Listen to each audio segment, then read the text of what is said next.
5 seconds in. Well, I hope this. I don't know if it's because of Tim.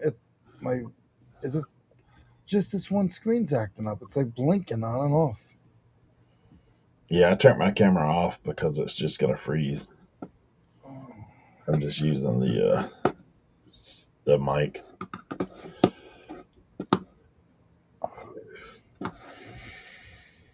Let me see. There was something I was looking for. What is it?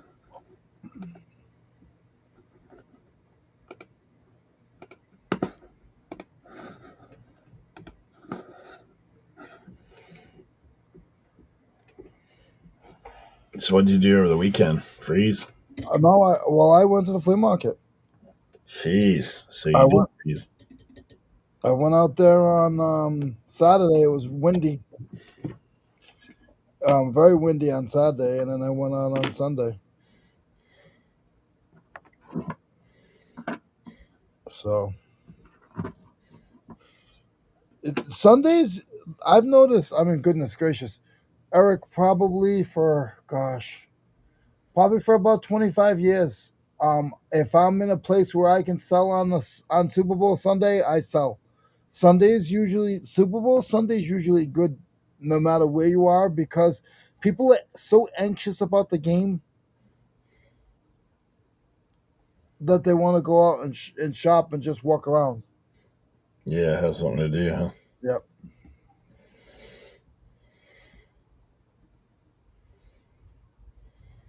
Yep. Reseller and Grandy looking to sell all their clothing inventory.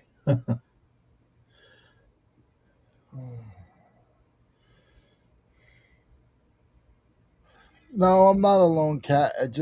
Eric's too ugly to come on the screen, so I'm just gonna be the pretty face today. Yeah, I'm just invisible. Yeah. Actually, I'm still having massive camera problems for whatever reason. What's up, Christian? What's going on, Cat and Wiggle Room 9? Hello. Yeah, invisible today.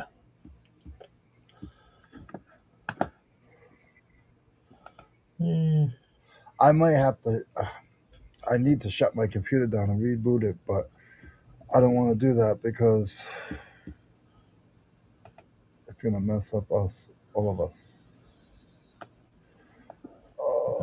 Here What's comes Cernoch. going on? What up? What up? Hey, hey. Hey, Cernoch, I gotta jump out for a minute. I'm having issues with my computer.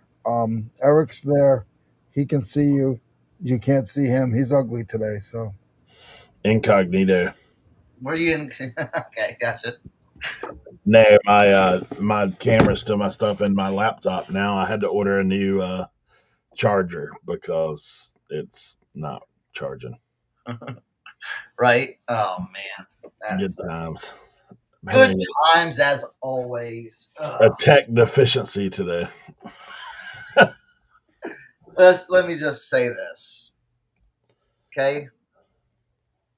I'm in a mood today. Okay, I'm in a I saw your text.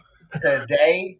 Okay, so let me tread lightly on because yeah.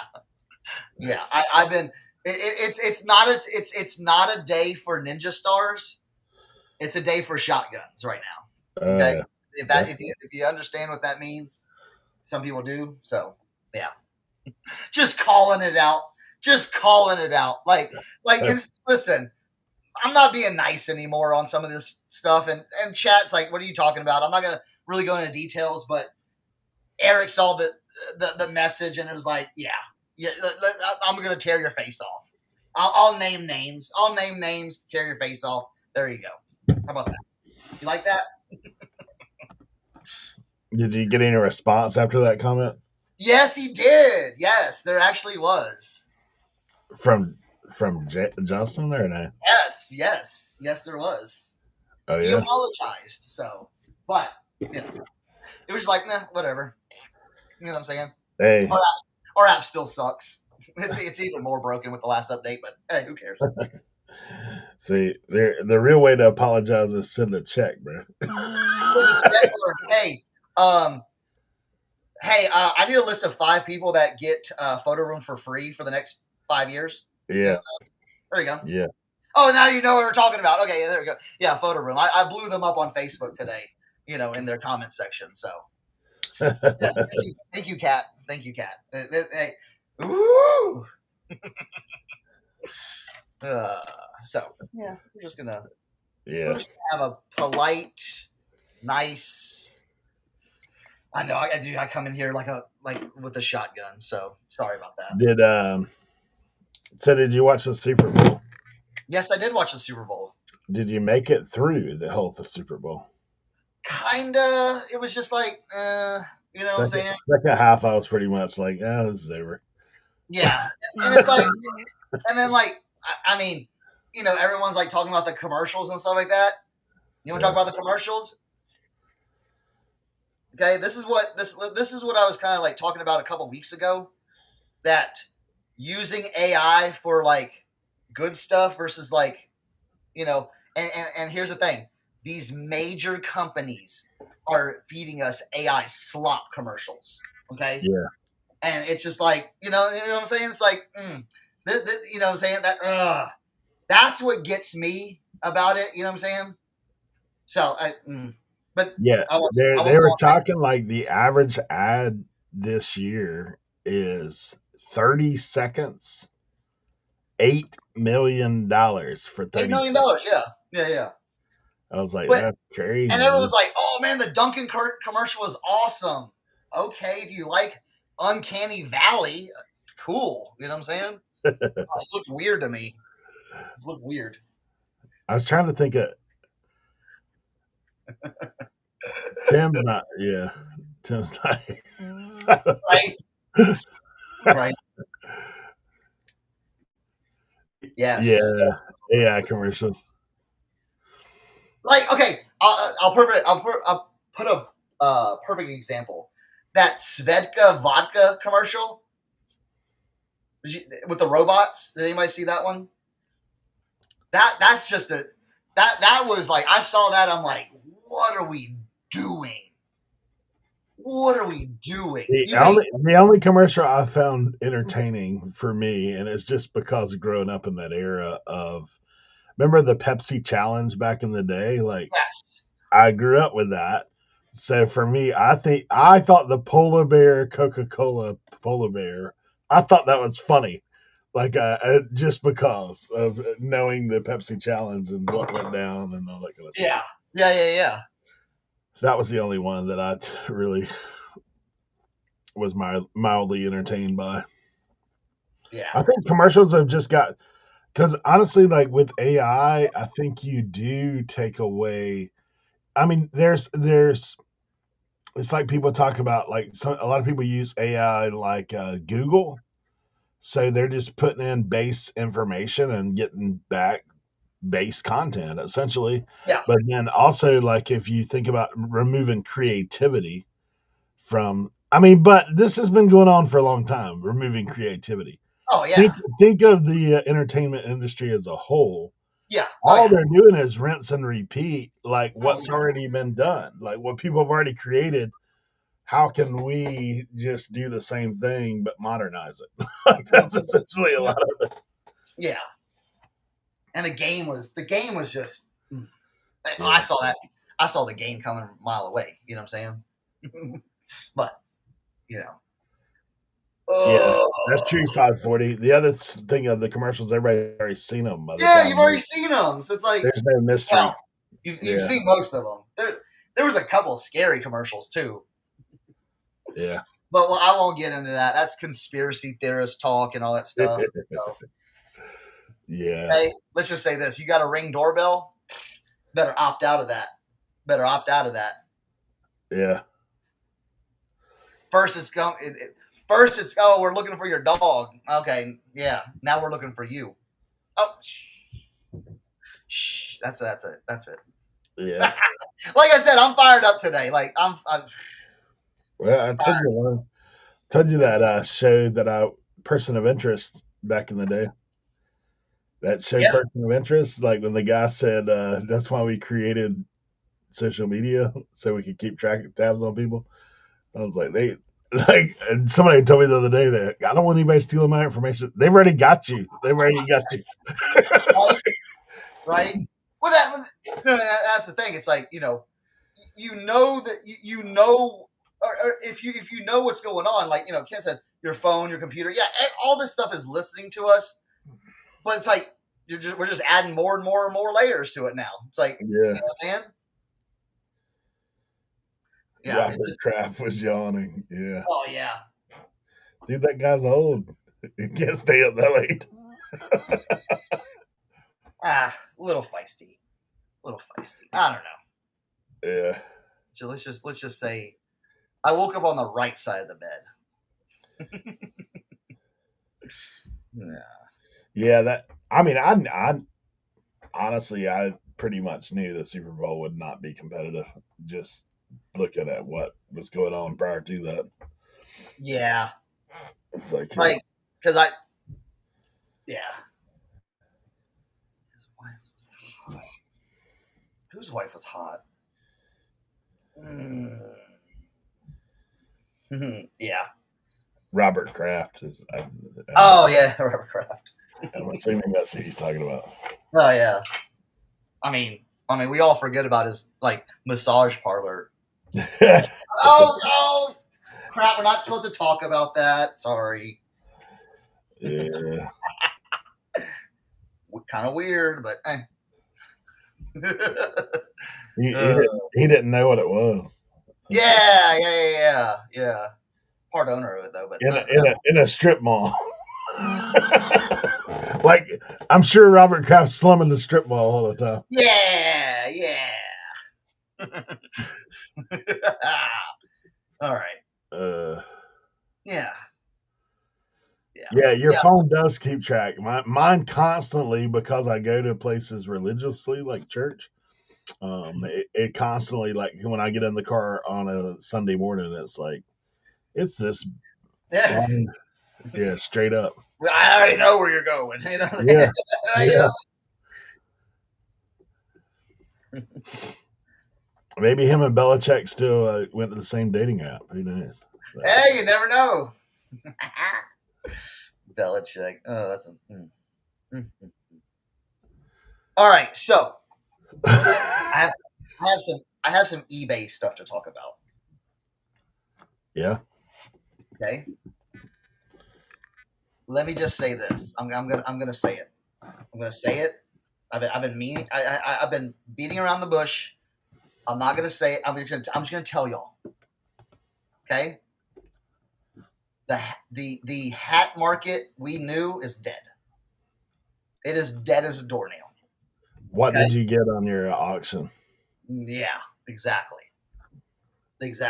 I run So just let you know. Let me ask you this: should you have took the $100 bid? No, not on that one. No, not on that one. Okay.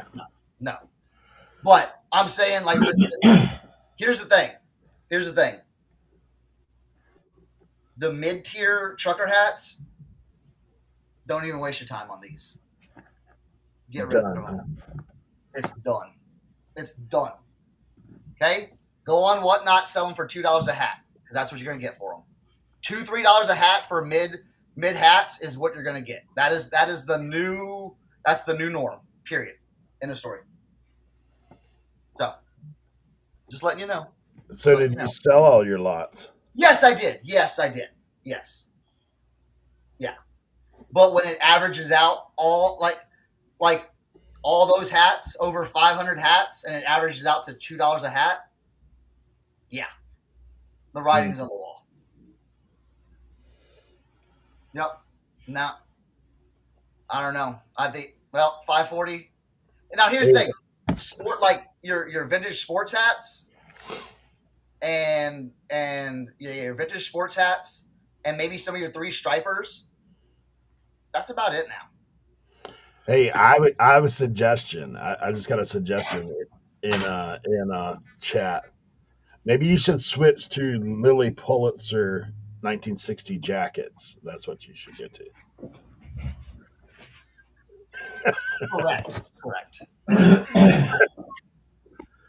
That's what we're looking for. I don't know. Yeah, it just yeah. Yeah, that market seems to be alive and well. What? Oh, here's my suggestion. If you find a bunch of hats, okay. If you find a bunch of hats and they got a lot of patches on them, just rip them off. Just rip the patches off. Yeah, because you can get as much for the patches as what you could for the hat. Yep. Yeah. So just rip them off. It don't matter what it is. I don't care if it's John Deere or whatever. Just rip it off. Rip it off.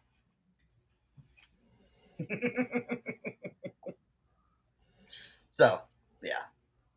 But it is good that I'm getting all that stuff out of here. So, I don't have to look at any of that stuff anymore. So, yeah, dude, when these auctions were ending yesterday, it was really weird. You didn't get any updates, even though people were bidding. You couldn't see it. It was, and then it would be like this, and then it'd be like, all right, ended. I'd be like, what? And all of a sudden, it'd be like a different price. I'd be like, well, and then like 2 minutes afterwards, all the notifications of people bidding would come in. I'd be like, oh, great. So That's weird. yeah, it is what it is. It is what it is. So, but I mean, like I said, it was a good experiment. You know what I'm saying? I should have done this experiment 5 years ago. But you live and learn.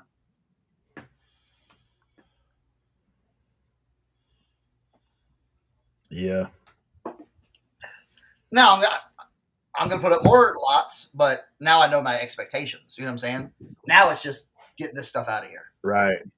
Just now get it it's out just there. turn and burn. Yeah.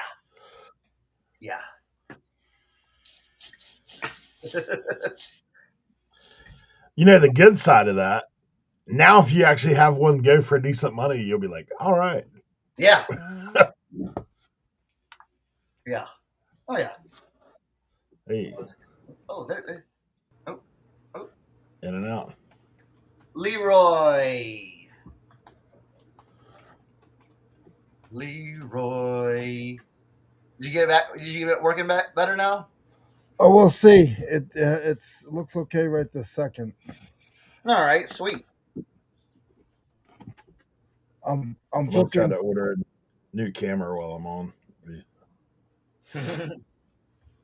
I'm booking Tim a flight to South Carolina.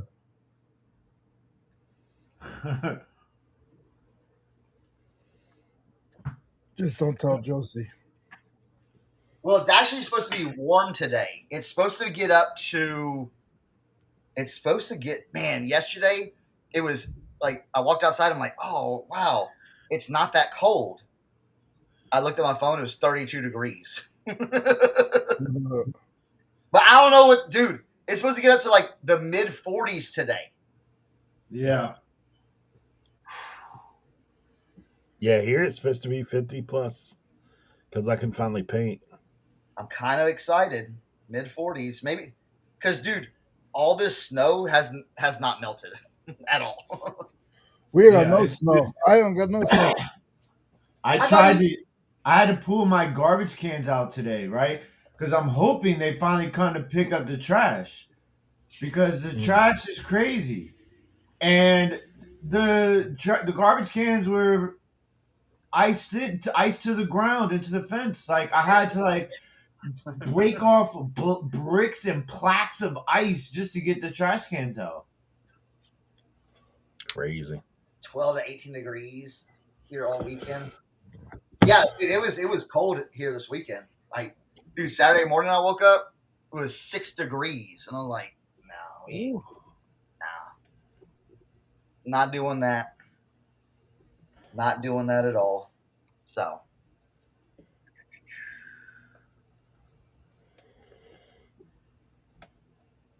Yeah, it's 41 at my house right now. High of 50 today, though. I wonder what the difference is between your house and my house. Let's see.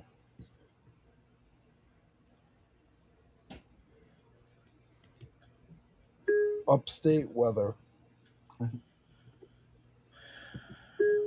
Upstate weather. So I got a funny story. You guys ready? I'm ready, dude. Okay. So you guys know, but the chat, I don't know if you figured it out. That Facebook page is my page. It's my flea market page. And thanks to Eric, Tim, Cernoch, Kevin, those guys have been pushing me to do anything but eBay for the last 8 years. And What's it called again? Flea Market Stacker. And I put a shout out last week, told the chat to join the Flea Market Stacker. It was a friend of mine's channel. Well, Mama over the years sends a message to the chat. It says, "Hey guys, Leroy sent me." And a couple other people did too. They're like, "Hey, Leroy sent us over here." So I messaged Mama back, and I said, "Mama," "it's me, it's Leroy." And she just laughed, and then Tim sent me a message. He said, "My mother thought it was somebody else. She didn't know it was you." She got a kick out of that. She was laughing. She was like, "It's Leroy's page." Friend of the channel. Mm. Mm-hmm. What does Cernoch say? "Oh, shucks me. I don't know. Shucks, Leroy, shucks." Yeah. Hokey, shucks. hokey doke. Oh, his friend's page. Hokey doke. The old okey doke. The old Leroy okey doke. Man, you're already up to 240 Dude, dude, how did you do that so fast? I don't know. My first week, listen, that's what got me excited into it. My first week, I had 200. I had almost 200 followers. Before I didn't push it out. Like I'm pushing it out now. I'll be on Cat Show tonight. Like I'm on publicity, however you say it. But I didn't. I put out a couple of videos about the flea market, and my buddy, he's like, "Leroy," he goes, "there's not a lot of sites about the flea market." He goes, "So maybe Facebook just pushed the crap out of you." Yeah, you got a couple of videos with some decent views, 1.5K, 1.4K. Right. Not bad. Look at Leroy's social media in it. I like it because it's short and it's only about the flea market. Right. Now, here's my question for you guys. And this is live. I don't care. But here's my question. I'm not witness protection or anything like that. But like people will ask me, they'll be like, "What flea market is that?" And I'm just like, "South Carolina."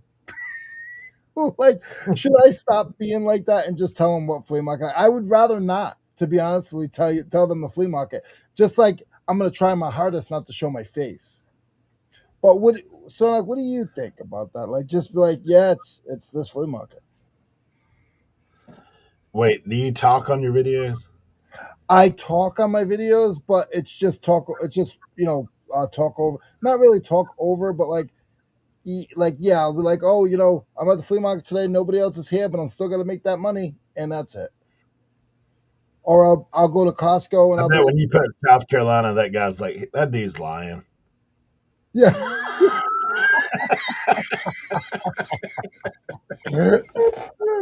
"I'm at the flea market. There ain't no cars here. Where you at, South Carolina?" Yeah, we got coffee. It's like here's the thing. All right, so are you getting many comments underneath it? Not a lot yet. Because here's the thing: is it buyer? Is it what you got to gauge what your audience actually is. So I'm getting the flea market vendors. They are flea market vendors. okay, flea market vendors. Yeah. See, that's something that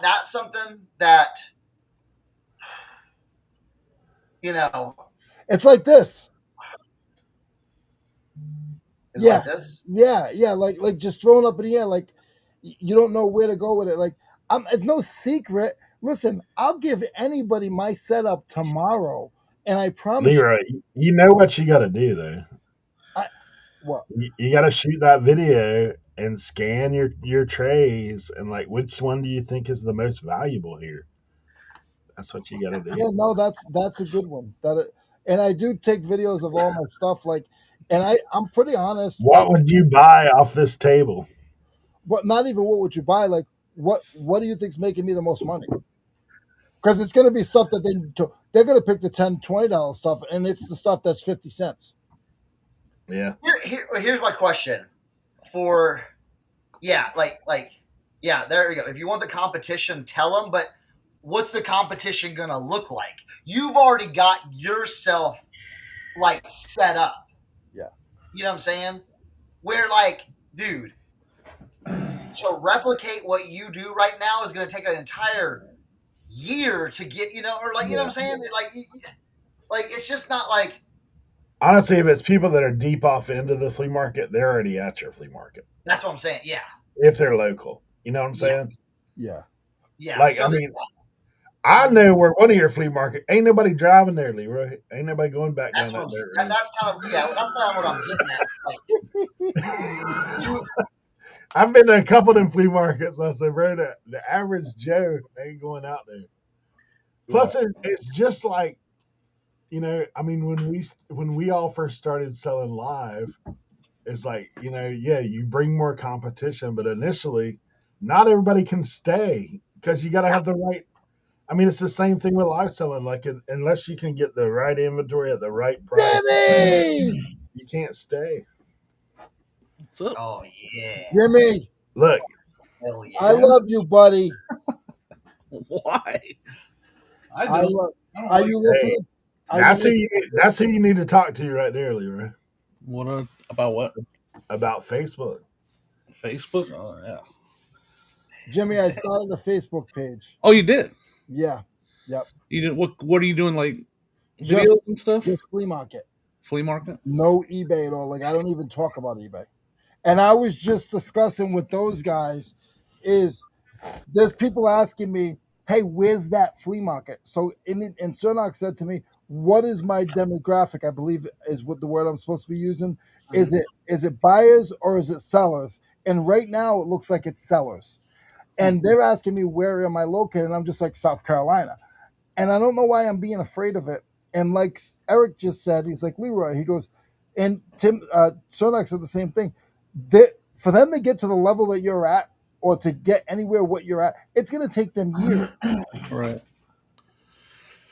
Yeah, I mean, it's a flea market you attend. You're showing your other people's stuff or your booth, or I show my booth and I tell people how I buy stuff. Like I do videos about Costco, and I'll go in Costco and I'll see something for $9, and there's like, for instance, there's Shoppies, right?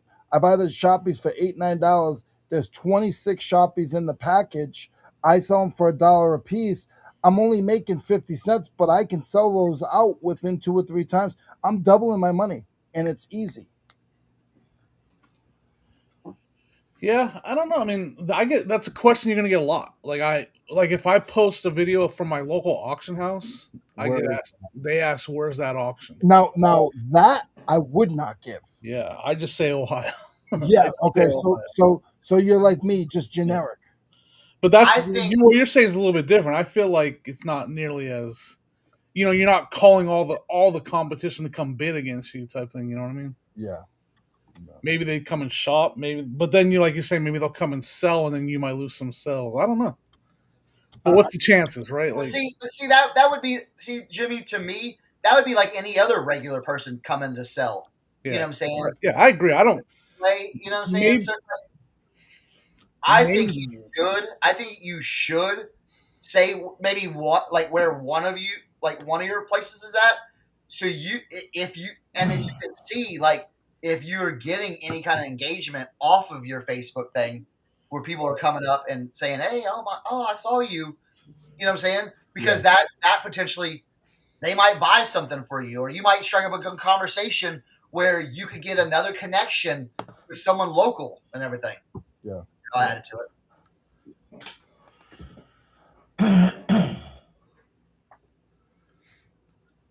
There it is, right your there. name, Flea Market Stacker. yeah. I need to check that out. Yeah, I don't think it's a big deal. I think percentages alone. I mean, what are the chances that right now someone that asks you that is going to come and set up right next to you? You know, Yeah. You're early on. I don't know. I haven't looked at your but if you start hitting millions of views, then then things change a little bit. You know what I mean? But I've been doing this for 30 years. Like and my real passion. I mean, of course, eBay helps pay my bills, but so doesn't the flea market. But I've been selling at the flea market for over 30 years, and if I'm afraid of competition, then I'm in the wrong business. Yeah, I'm with you on that for sure. Like, it's kind of like, don't be screwed. Look, I tell people one of my big things, and I've said it here before. One of my big things out there at the flea market is I tell them, listen, to do the flea market, you got to have 3 P's. I go by the 3 P's: personality, presentation, and pricing. Makes sense. Yeah.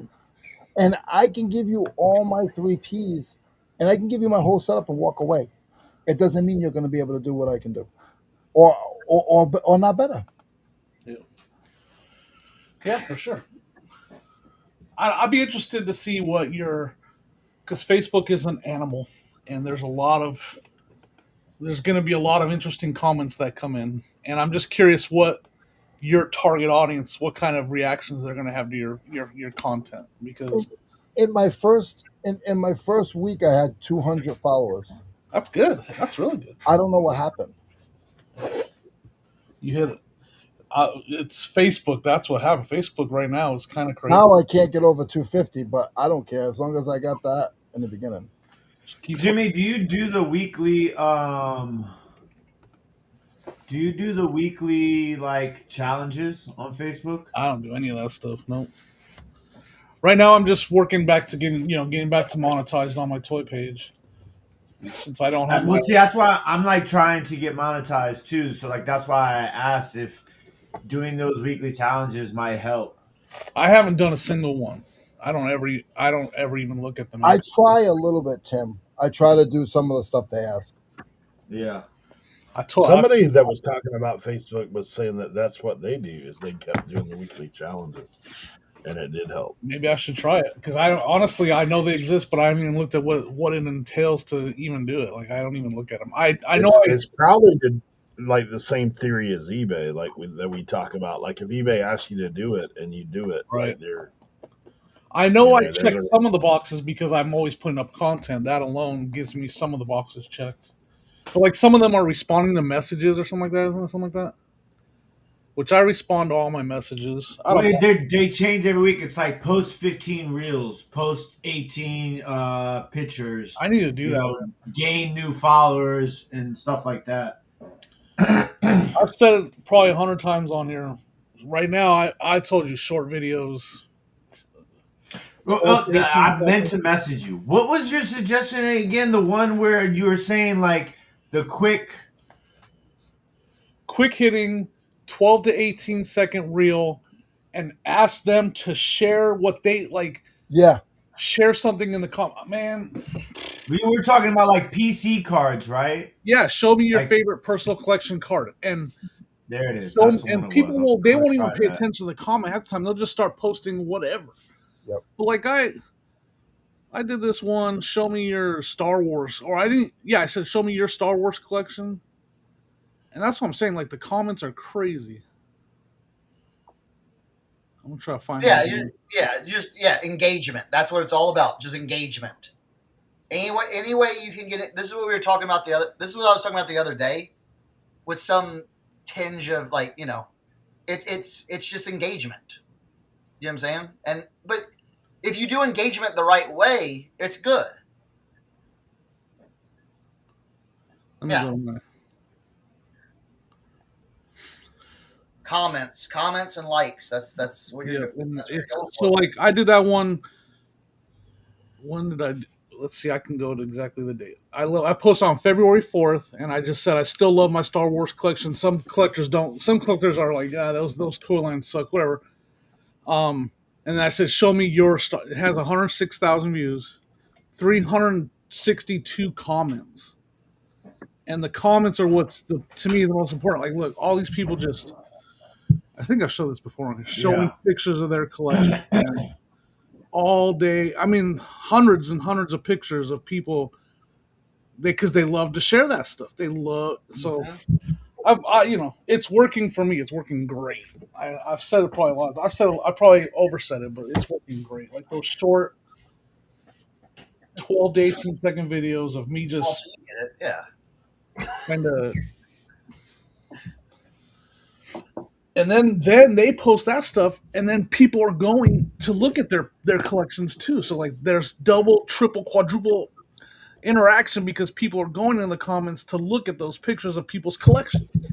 And then you get more comments underneath the pictures, and it's working. Hey. I wish I was monetized right now because those videos would be making crazy money with that kind of interaction. My buddy just got monetized. He's been doing it since October, but he's doing real well.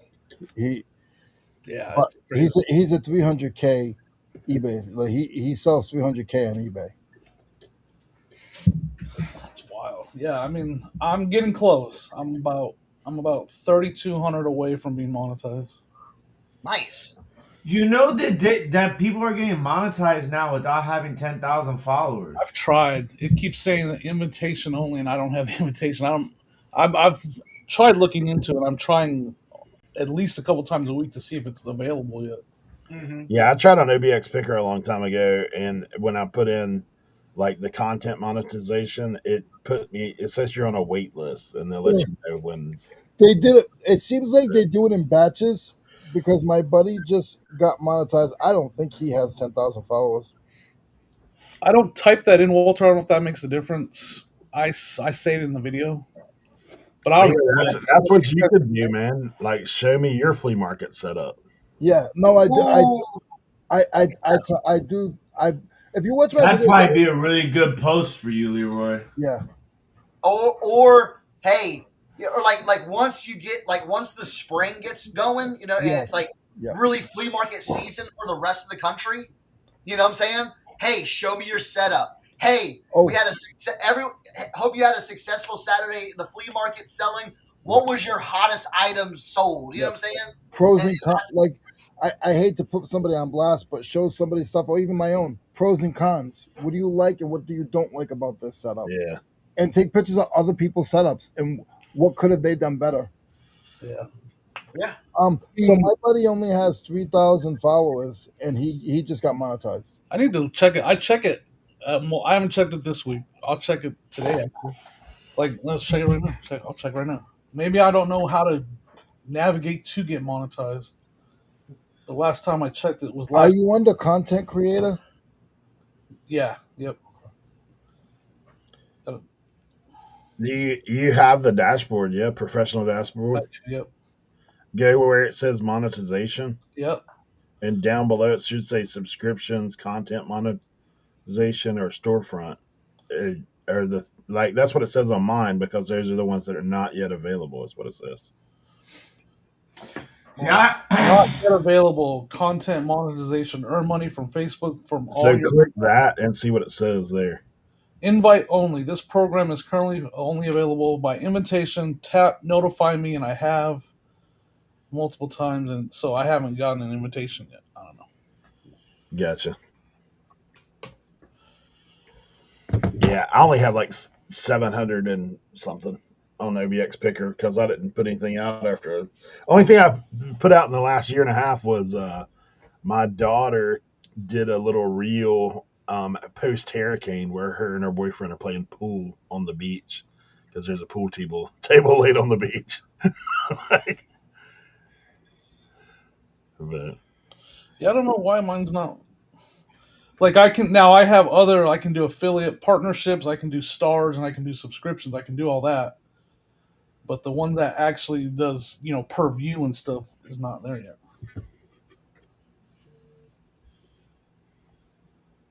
I don't know.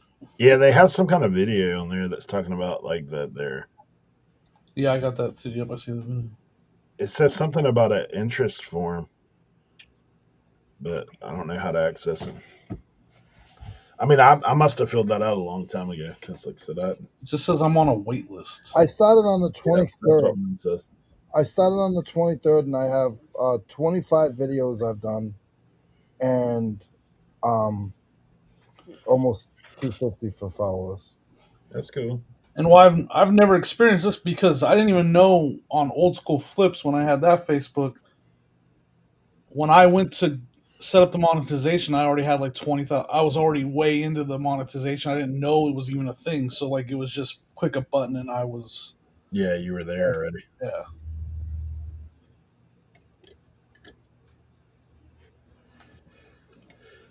That's pretty good. I'm excited for you, Leroy.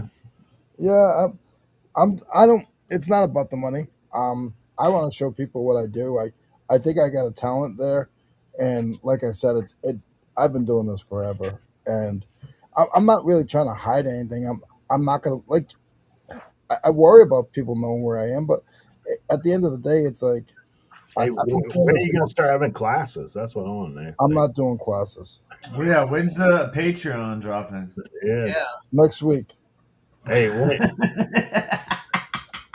I just got to meet up with Kevin. And Kevin's going to help me go over a couple things, and then I'll stop my Patreon. Yeah. Buy bins like me. Come to South Carolina. Buy bins like me. No, don't touch my bins. Tim, Lisa's got a question for you. Tim, how did you handle shipping when you were on vacation? I'm having issues setting it up. I gotta make labels. I just it depends on how long I'm gone for. For this one, I just put I was on vacation. So I did time away and I set it up. I set it up so that I have 3-day handling time. Yeah. So I set it up so that when I came back, I had time to pack. But I got sick, which sucked. So like I didn't do any of the packing on the days where I had set myself up to do packing, just so that I wasn't so stressed out when I got back. Because sometimes if you don't set it up like the date right, you'll have to do everything's gonna have to be shipped out after you come back, and you're like, I had like 60 orders to ship when I got back. So it was pretty crazy. But yeah, I just did time away, and I put they'll give you an option to accept orders when you're away. Yep. And so if you want to accept orders, click on accept orders. And that's a good thing to kind of like if you do that too and you get orders, send them a message and be like, hey, yes, currently we're on vacation, we are getting back, and just copy it on your phone and just like in a notepad or something like that and just copy and paste it like, hey, we're away on vacation, we get back on this, we'll be shipping out orders from this time to this time. You know what I'm saying? Just to let them know, because you don't want to get into the person going, hey, where's my stuff? And you're like, hey, dummy, you should have looked at, the vacation thing. What is shipping? Like you didn't look, because they're not looking. So just give them that, that message too. Because I got one message from somebody like, when am I going to get tracking? And I was like, I explained to them, I said, you should have received a message when you ordered that I was on vacation. We just returned from vacation and started processing and shipping orders. Your tracking number should be updated by Monday. And they were very understanding, once they knew that. But they told me that they didn't see the message. Yeah, so if you're gone for like when we go to like 100-mile yard sale, I don't go on vacation. I extend my handling time. Yeah. Because I'm only gone for like 3-4 days. But if I'm gone for a week or more, I put it on vacation. Yep. I say that's like the best right there. That's the best advice.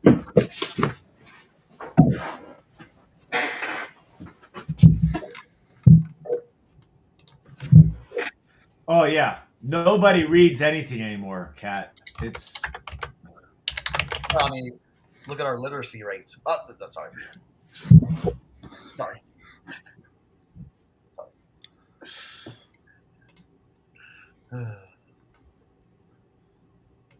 All right, sweet.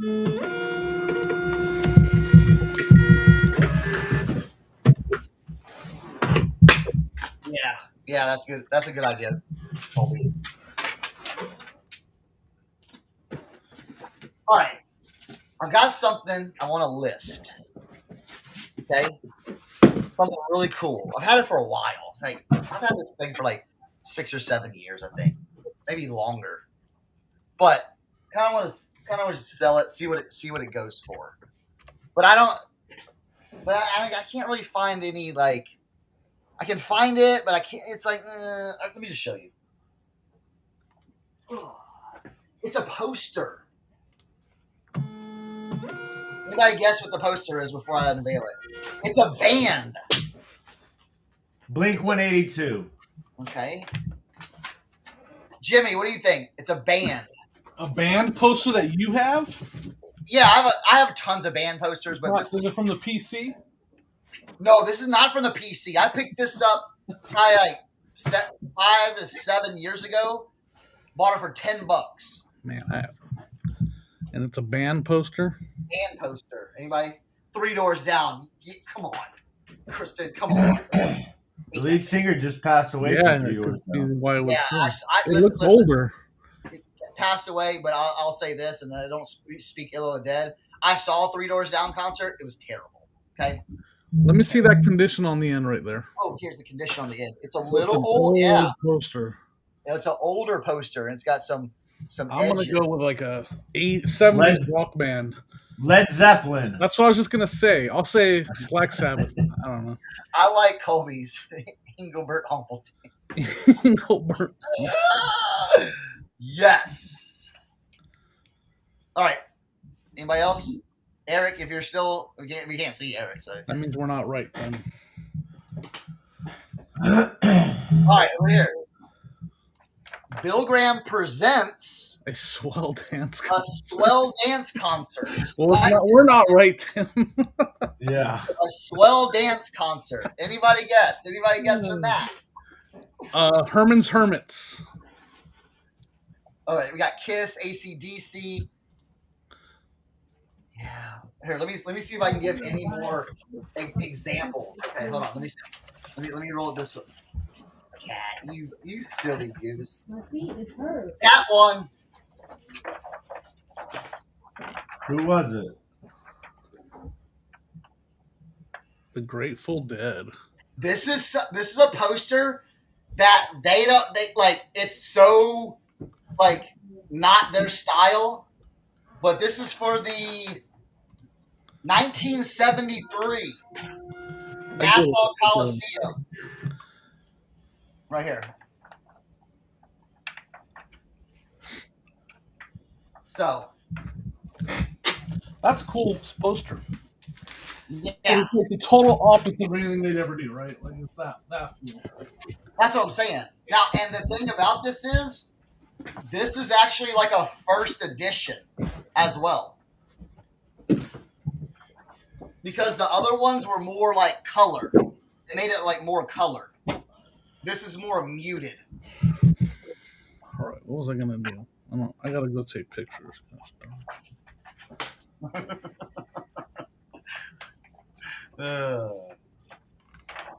Fishing. So, yeah,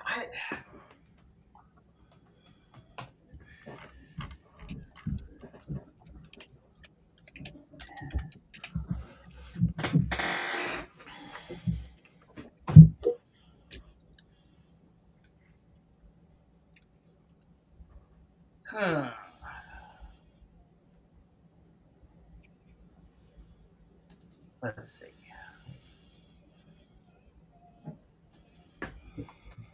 because all I can like, I mean, I've dug a little bit, but like this one right here, someone's got it for $2,700.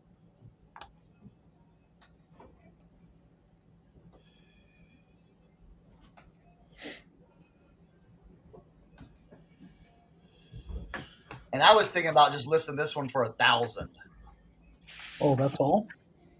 Huh? Nothing? You wouldn't? I said that's all? Would you go higher? What do you think? Oh, you're going to list? I thought you sold that already. All right, you're listing. No. What should I list it at? I don't know. Because it's got the damage. It's got the, I'm not going to do anything to it. How deep into the research have you gone as far as like solds? Not really. You know There's what I'm saying? not a lot of solds. Yeah, that's the thing, dude. That's the thing. It's like there's not. What about even on the Terapeak and stuff? Really didn't dive into that. I mean, I had to do that this weekend. My buddy Tim helped me out. Thanks, Tim. Appreciate you, bud. Of course, my friend. Gotta give a shout out to Keith Vintage Force. He helped me with something too. All these experts, man, and all these people with these tools that I don't have. I found a 1960 Detroit Tigers scorebook with the ticket stubs in it. All right. Well, that's cool. And they were playing the Yankees. The guy didn't keep scoring. I wish he would have kept scoring. I think it would have been worth more. But it has all the Yankee players listed in there and everything. And I kept trying to figure out the ticket stub, and AI kept telling me that it was a rain check ticket. Like it's, the game got rained down as a rain check. Okay. Just because it says that on there, and like I kept trying to, and then the old expert helped me and said, no, that was just the stub that said that in case it did get rained out, they had a stub that said that they were at that game.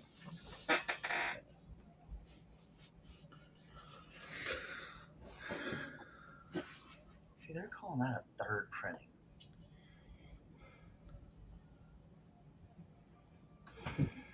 Mounted. Yeah, see, I think I'm just going to list it for $1,000. eBay has one for 26. Yeah, thanks a lot, dude. Thanks a lot for all your help. It's a reprint.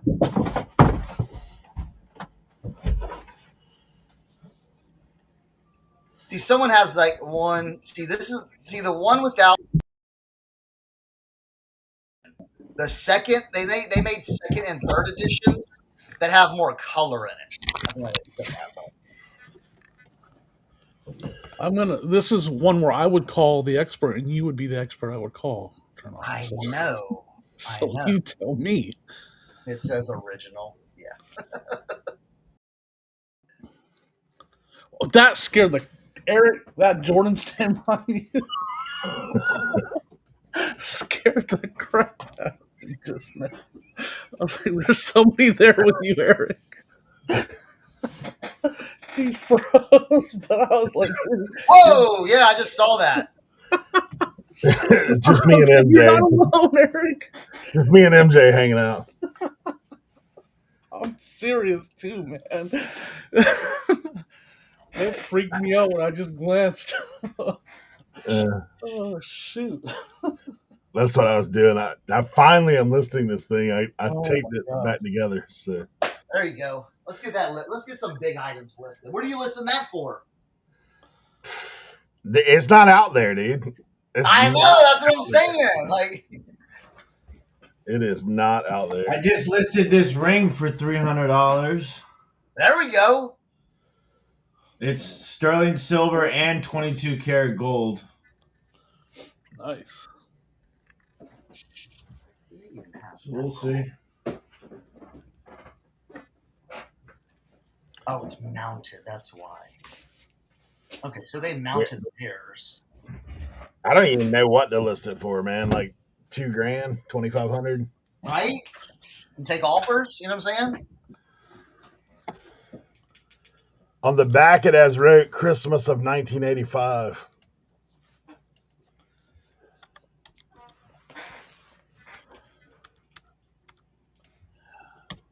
I got pictures. I don't know, Chad. I don't know. I looked it up like a year ago, and then, you know what I'm saying?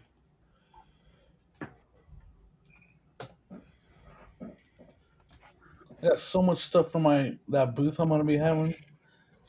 I need that thing to open up so I can get all this stuff out of my basement. Yeah. I got a question about that. Can I sell these on there? Let me go grab them.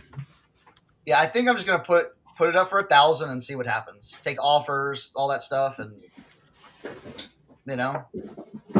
I mean, there's more modern cutouts of Jordan. Oh yeah. With yours, yeah. Well, there's nothing. Can I sell these in a booth? Oh yeah. And these. I got 2 sets now. Look at that. All super complete and in there. Yeah, people are selling the 1987. Like one guy got it up for $1,500. I don't know what they're selling for. Another 540 said that it sold for 2,000 in 2025. Where'd you find that at? That's what 540 is saying.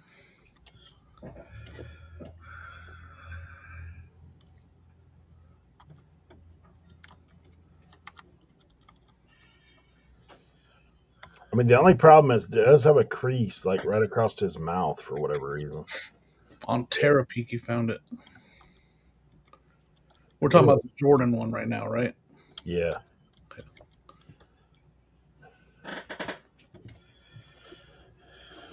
Terapeak.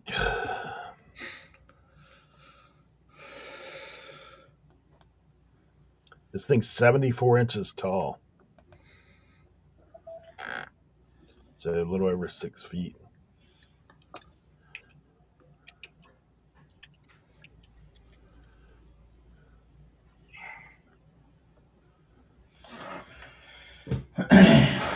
Josie's in the office, so I got the monitors set up for the boy downstairs and the playpen. Can you guys believe it's going to be 1 March 6th? Crazy. Wow. Time flies, bud. Crazy. Also, so I just turned 42. Josie just turned 35 a couple days ago. And what was I going to say now? Did you guys see the Macadamia reel I sent in the group chat? Yep. Yeah. It's macadamia, Tim. I saw that and I said, man, the you guys are the first thing that came to my mind. Macadamia. I was like, I am not the only person who has their own name for macadamia nut cookies. He said, is it Macadamian or Macadamian?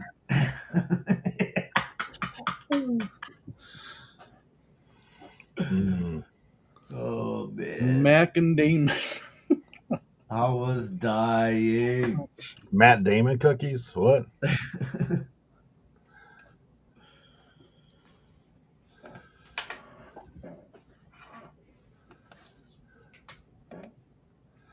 I'm going to have to go in here and look at these guys' listings.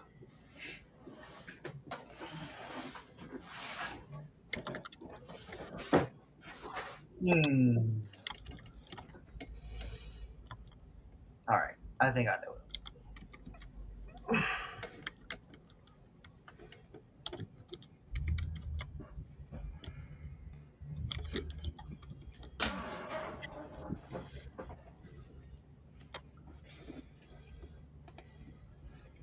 So he should be walking around like crazy then, right?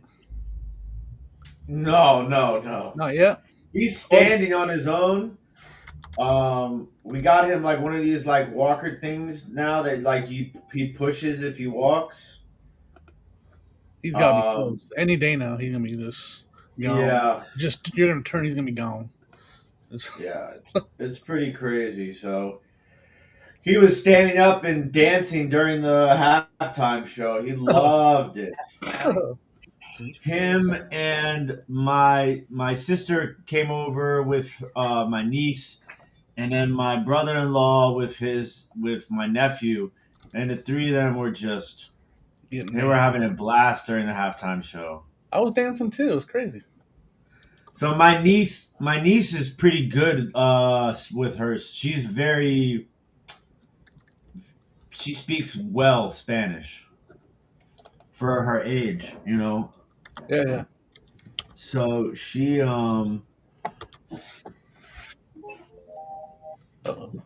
That's me. So she was like singing along to the lyrics and everything. It's one of those both of my boys, for some unexplainable reason, both started walking at 10 months old. They both did. And I know Wow. that's not normal. I know most people tell, like, and me and my wife both are confirmed, like, yeah, at 10 months old, they started walking. And I'm like, that's why I asked, because like I know that's not normal for it to start walking at 10 months old. I have some stuff to say about the Super Bowl. Put up the disclaimer because anything I say is my opinion. I gotta do what they do over there at Leftovers. I'm just playing. A couple things. The game sucked. Yeah. That was the first thing. Snooze fest. The second thing was the commercials all the way up until 5 minutes before the Super Bowl sucked. The commercials haven't been good in so long. Once they let the internet monsters come on, they ruined it. Like I missed the Budweisers and the Pepsi and all those guys. Like they had great commercials. Now they let these stupid e-traders and all this stupid stuff come on, and it's like buy milk. Who cares about milk? Like I don't want to buy milk commercial. I'm not saying that's what the commercial was, but it's just stupid. My third thing was I couldn't have told you who Bad Buddy was until the picture when I saw him just before he performed. Really? Yeah, no clue. More on that part. Not listening to the hype and everything everybody else says and the likes and the dislikes. I was a little offended because I didn't see any captures. I see no caption. No, I'm not being funny. I'm being serious. Anything else, they have captions where you can understand what they're singing. I had no idea what he said. Something that pissed me off was how does this guy get a full halftime show? Janet Jackson never had a full halftime show. Every rapper that they had on Eminem has to share with Snoop Dogg and all these. He shared with two other people, Leroy. He was by himself. They were special. No, he had two other performers. They were special guests. That's what it is for every Super Bowl halftime show. No. Everybody else they got to share. When they had the R&B one, the big rap one, they put all those giants all squished into one pillow. They give this guy that I don't understand a word he said the whole show. Well, Leroy, I hate to break to you, bud, but he's the world's largest musical artist in the world. Well, no offense to anyone in the chat. If you have family that is Spanish, Puerto Rican, Mexican, I'm not picking on that. I'm very upset with the NFL because I feel like there was no captions. And I feel like, why do they make all these other people that I grew up knowing, they got to share the performance, and this guy got the whole performance by himself. That's all I have to say. If I offended anybody, I love you all, and good night. It's okay, Leroy. May I add to the discussion? Yes. You sure can. I'm not going to say anything, but you sure I'll add can. to the discussion. No, I'll add to the discussion. Hey, Leroy, how many international games did they announce before the Super Bowl that they're going to be doing next year? You know what? I didn't see that part. Okay, they're going to be doing 9 now. They did 7 this year or 5 this year? Yeah, they're doing 9 now. Okay. Here's what we're all missing. Okay, this is what we're missing with this. I ain't missing. Here we go. Yeah, you get ready. Here we go. I see it all. No, it's economics. Okay, the NFL has seen over the last few years that their market in the U.S. is stagnant. Whoever's watching football right now is watching football. Okay, in America. Okay, they want to grow it globally. Ask Roger Goodell. He wants to put it. He wants to put it out. He wants teams in Europe. He wants teams in South America. Okay, he wants to go international. So the thing about the halftime show is it wasn't for you. It wasn't for you. Okay, it was for them exposing their brand to different countries. Okay, and that's a lot of that's what it's all about. It's all about this. This is what it's not about feelings. It's about this. You think the NFL cares about your feelings? That's why when you try to watch a game, it's on 6 different streaming platforms. They don't care about you. You're already sucked in. You're already buying the product. Nice. Okay? You're going to continue to watch every Sunday. Okay? So for you, they're like, hey, you're a nice little cog that keeps on watching. We're going to put you over here. Okay? You be quiet while we try to get more business from these people because we already know you're a good customer. Does that make sense? I have nothing against. I got nothing against it. That's why I say the halftime show was not for you. It wasn't for me. Well, that's not fair. For Eric, okay? Well, neither was. I think I know exactly what you guys are saying too, because like soccer is the #1 sport in the world. Ronaldinho just got a contract for 200+ million euros a year. Like the NFL's like, how do I get a hold of that money? Like that's really what their grab is. The problem is finding the balance, right? Of I want to hold on to my tried and true customer.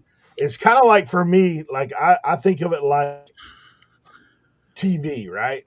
Okay, when I had direct TV, me as wanting the NFL package, they went up on me every single year because I'm there.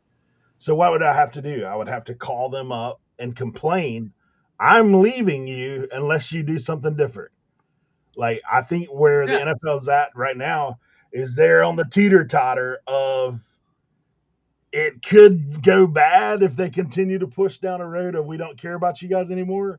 Or I mean, as far as like there are people that I know a ton of people that have stopped watching the NFL over decisions made throughout the years. Mm-hmm. But I also know that if you could gain more externally, you know what they're going to say? I appreciate you, but I don't care about you. Like it's about the bottom line, the dollar, like everybody else. And you know what? To everyone saying they're losing fans, they're not.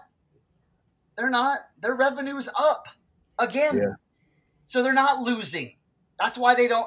That's why they're making these decisions because they're not. It's not showing that NFL ban. Oh, we're not watching NFL anymore. Yeah, you know what the NFL did to that? They went cute. You're still watching. Yeah. We know you're still watching. We see the revenue coming in. So unless the revenue dries up, I'll say one more thing. I'm not going to go into what I think about it a lot, but I'll say this. It's not just globally. They have to keep the next wave of fan entertained too, and they're targeting the younger audience as well. That's a big part of it too. Because I now more than ever, the younger audience is not as interested in sports in general. And so they're targeting that too.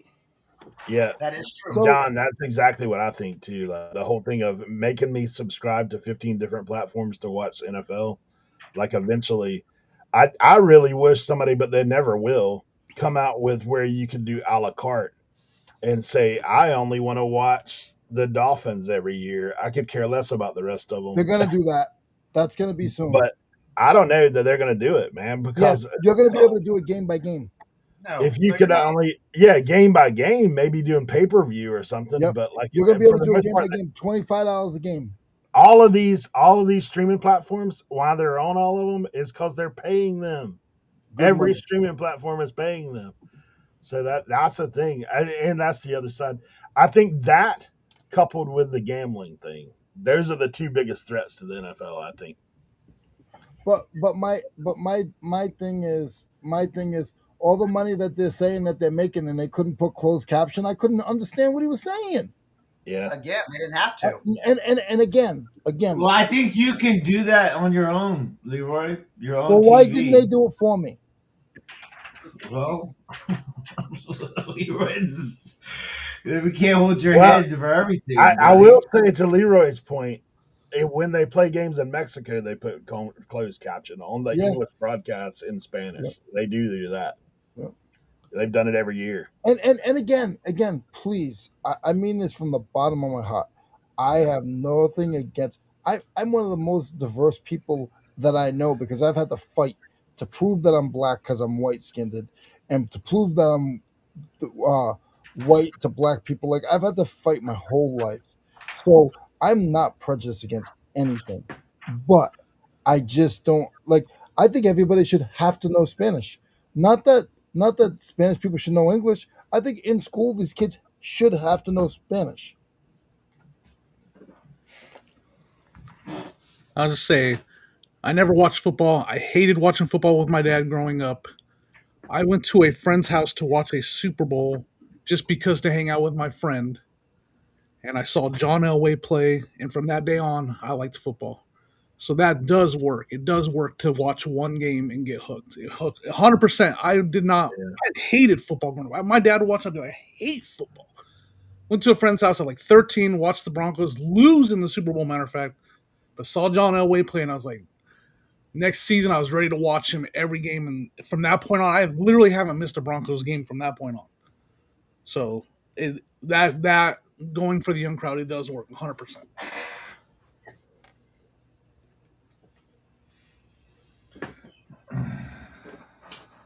Yep. Now, unfortunately for them, that game sucked, so it would have been hard to get anybody hooked watching that game. Oh yeah. Maybe someone saw Kenneth Walker and was like entertained by what he was able to do in that game because he was one of the few, and then the Seattle defense.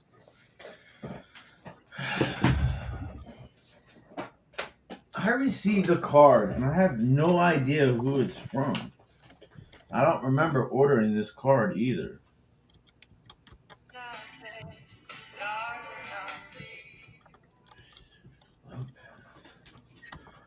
I can't figure it out.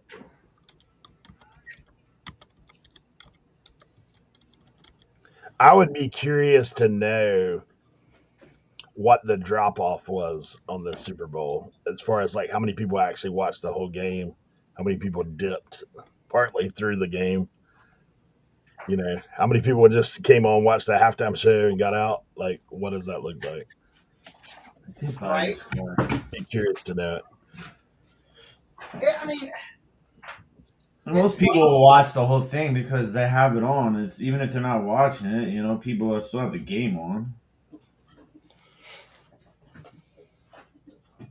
Yeah, it's funny to me too, but they're always talking about like they have to wait days and weeks to figure out what that number is. I was like, well, I don't Nielsen understand ratings are still so antiquated that it's like, yeah.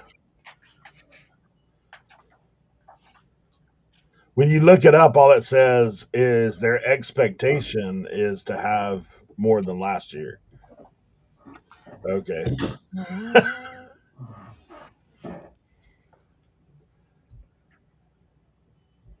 I don't know. There's something to.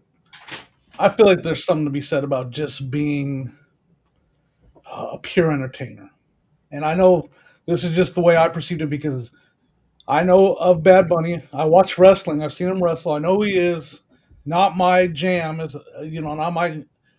But I watched it and I left thinking that dude's an entertainer. Like he gets the crowd. I mean, I guess it's different depending on what you listen to. You know, so like for me, I listen to Bad Bunny all the time. Right. Yeah, I mean, you have a pretty strong Hispanic cultural influence. Exactly. So, and like, that's for what I me, respected, though. Like, he is his last album was so good. And obviously it was so good because it won a Grammy for Album of the Year. You know, so it's like... Oh, he had an album? He's the most streamed artist in the world, Leroy. I don't know. I told you I didn't know who he was. I mean, that goes to Chris's point. Like, globally, yeah, he's got the global market for sure. Yeah. So, like, for me, like, it was a normal thing. Like, I don't... So, like, I get... For everybody else, it's not normal. I understand. I'm not... Listen, I'm way past judging people. But, like, you know, like, it's... Not everybody's going to be everybody's cup of tea. That's perfectly fine. That's why they make hundreds of different types of music, you know. But like, my whole thing is like Chris made so many great points. Like, just because it's popular doesn't mean it's good. 1000%. A lot of people don't like pop music in general, and pop music is popular. Yeah. But like, just because you might not know who the artist is, or you may not like the music, doesn't mean that it's not good and that it's not like, you know, like it's not music. So like, that's the thing. It's like, how many people go to the opera and have no idea what people are saying? Hundreds of people go to an opera and have zero clue what they're saying, but they go, right? Because they enjoy the opera, but none of them speak Italian. That is Maybe a bad 1-2% of the people who go to an opera. That is a bad scenario. Bad scenario or bad analogy? But whatever one you want. I got second grade education. Whatever one you want to use. How is that a bad analogy? Because the opera is the opera. I'll tell you one thing. You guys love when we get into these. The last couple of shows, we've been very, we've turned very. Leroy said they don't pancake block in the opera. I don't know. Well, also, if you know going to the opera, you know exactly what you're getting into when you go there and buy a ticket. Like halftime show, if you didn't know who Bad Bunny was and you flipped it on, you're like, when's this guy gonna sing in English? Like, you know, that would be the thing. I'll leave this comment. Okay, I'll just leave this comment. Hey, they gave everybody an alternative halftime show to watch. The dog show? Okay? You could have gone over there. Yeah. Okay? They gave you an alternative to watch. You could have gone over there. There was no captions there either. I'll be honest. I don't know what a switch gooch gonna mooch gonna goo dog is. Leroy is on one, and it's great. I remember when they used to do the halftime show was Living Color. Now that was a halftime show. Right. Well, somebody said in the chat earlier, since 1991 they've had a halftime show, but prior to that they didn't. Halftime show with some band coming out there playing on the field. Like that's how it was before. Yeah, it is true. Hey, a little distraction for the masses. Distraction for the masses. Oh boy, here we go. Easily done. Easily done. See how it was? See how easy that was for them to do that? You know what I'm saying? Distract your mind. Hey, y'all get look over here. Look over here at this. I give you social media. I just want to know why this guy gets my biggest complaint is this guy gets the whole performance. I don't care if he had Ricky Martin. He didn't have the whole performance. We've already have the other guys had Lady Gaga was amazing. Lady Gaga and Ricky Martin debunked that, Leroy. The other guys had 30 seconds. Ricky Martin had 30 seconds, and Lady Gaga had 30 seconds. Same way every year, buddy. Eminem, when Eminem came out, and there was 19 performers. Eminem and Jack White. He chose that. He told them that if he was going to do the Super Bowl, that he wasn't going to do it unless he could bring on 50 Cent and everybody else. That was Eminem's choice. Can I ask how the heck Ricky Martin hasn't aged a day? Oh my God. He looked amazing. Because he's Spanish, he doesn't have captions. Menudo. Like, what the heck, man? He doesn't use captions. Of course he looks good. I saw that Ots was sealed in the N64 game. I think it was, or was it Super Nintendo? Hey, Listen, Botox. Swamp Finger says Botox. Reseller Information Debate Channel. The best money can buy. It's funny. He's an alien. Got it. I just want to make sure. Now we know. Listen, Cernoch must be selling Bad Bunny T-shirts or something. No. Before they talked about him being in the Super Bowl, I'll be honest, I had no clue who he was. I didn't know who he was until they showed a picture 20 minutes before he came on the stage. I couldn't have picked him out for $1 million. And that's okay. But as Jimmy said, all these wrestling fans that said the same thing, I don't know who that is. Liars. Okay? Yeah. They're liars. Yeah, he's been in the Royal Rumble. Come on now. Yeah, so was he in wrestling in a mask? Why is my dang speaker going out? I can't hear nothing. They just went mute. Yeah, I don't know. I mean, I don't have no dog in the fight. I'll be honest. Before halftime, I'd pretty much already stopped watching the Super Bowl. I had a crisis going on with plumbing. So the commercials got me upset in the beginning. Yes, he was in Happy Gilmore too. Good point, Glenn. Bad Bunny was? Yeah. Yep. I watched that movie. What was he? Was he the alligator? Come on, Leroy. There was no captions in that. He was the caddy. He was Happy Gilmore's caddy. Right? Yep. Yeah, he was the guy holding the clubs for Happy Gilmore. Well, I was a caddy for a professional too, and Leroy, stop. Yeah, and you don't have you didn't have 19.8 billion streams for 2005 on Spotify. I need to go away because I'm gonna get myself in trouble. It's all right. It's all right. It's a good discussion. Good discussion. John says he thinks they should outlaw field goals in the Super Bowl to make it way more entertaining. Yeah, right? Well, here's the controversy. How does Seattle field goal kicker not win MVP? Come on. Right? Come on. He definitely outscored the rest of them. That's what I'm saying, dude. That statement right there is worst case scenario for the NFL. Thank you, Ots. Yes, Ots. I hear you. Yes, Ots. I just told Stewart Sink where the ball was. I didn't have to do anything else. I said, Stewart, your ball's to the left. He said, I want the pitching wedge. I gave him the pitching wedge. I'm going to go with my sarcastic look on life. What about the guy that, the guy that ran across the field? I saw that after. Yeah, I mean, we weren't at the Super Bowl, so. When does the finger go up? We threw that out the window, my dudes, today. When I'm it came in right out the gate and said that he was already fired up. So. Oh yeah.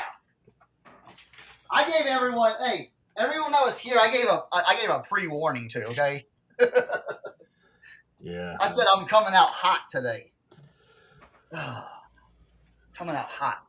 Yeah, I went a different direction as far as sports altogether, though, because for me, I used to be so intense about that stuff. Like, now I could give a rip, just to be honest. Like, I mean, if the Dolphins win, that'd be fantastic. If they lose, like, it's expected at this point. Right, so, yeah. I'm not super. I mean, even like the other night, I'll be honest, which is crazy for me, the Duke Carolina game, I only watched like maybe. Oh, what a crazy game, dude. And that was right at the end because initially we were getting kind of butt whooped. But then second half, they came back around. I watched right at the end, and that was cool. It's always a good day if you beat Duke. So, but like I said, used to, I mean, I would be so intense about that stuff and be calling everybody I know and all that. For me, I've kind of disenfranchised from sports a lot. and that's just nothing to do with anybody else, just me. Like I over the years have slowed down watching sports as well. You know what I'm saying? I'm strictly NFL these days. I watch a little bit of baseball, no basketball, and definitely no. I mean, yeah. I used to be a huge college basketball fan, and yeah, I haven't watched one game like in the last couple of years. You know what I'm saying? I'll fill out a bracket or whatever, but when I'm filling out the brackets, it's like I don't know what I'm doing anymore. I haven't watched any of these teams play. I'm mad because I'm on the bandwagon of if Bo Nix didn't get hurt, I'm sitting here talking about the Broncos winning the Super Bowl. Oh, there you go. So that's a good point. Do you now, Jimmy? Here's the question: do you believe that Bo Nix got injured on the field or celebrating in the locker room? I'm just asking.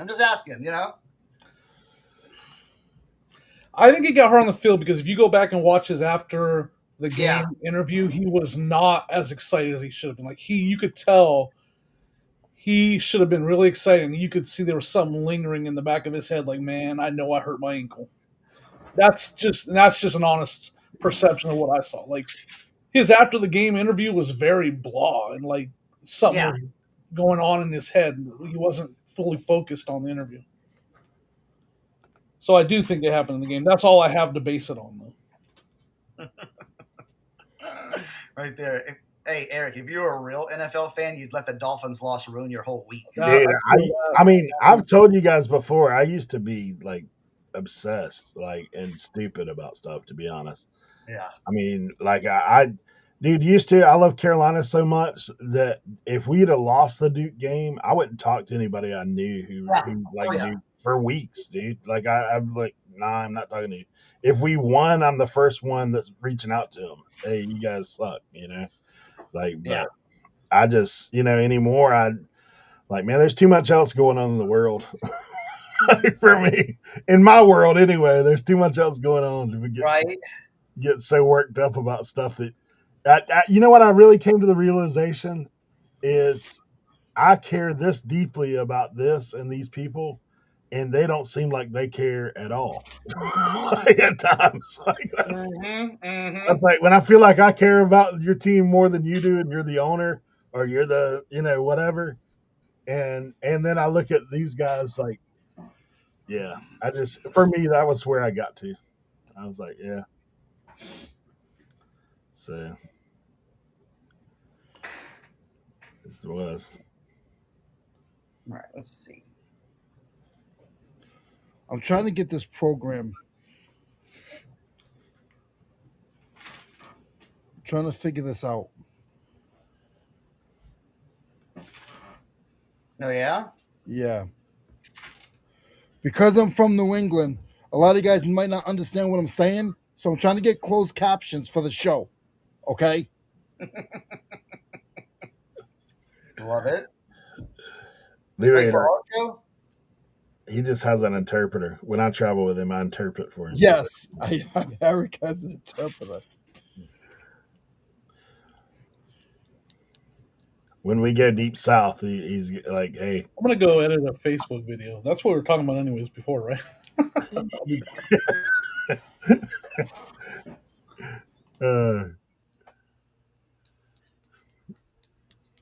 I always think that, listen, and I think debate is healthy. You know what I'm saying? A concentrated civil debate among peers is always healthy.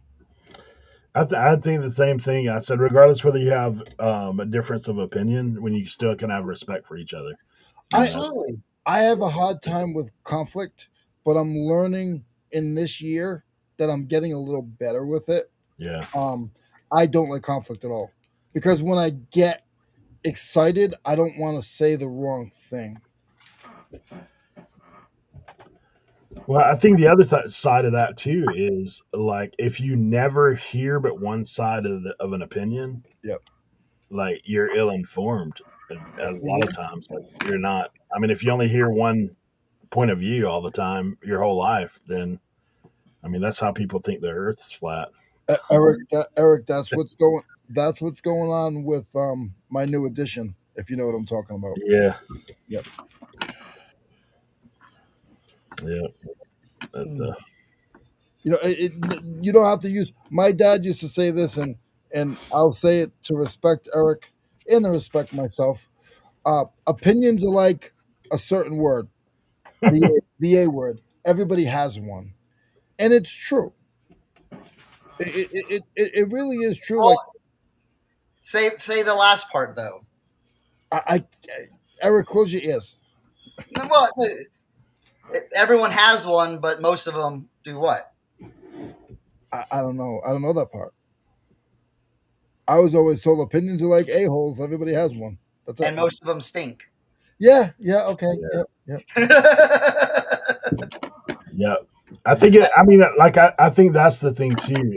I think a lot of people take things way too personal. Oh yeah.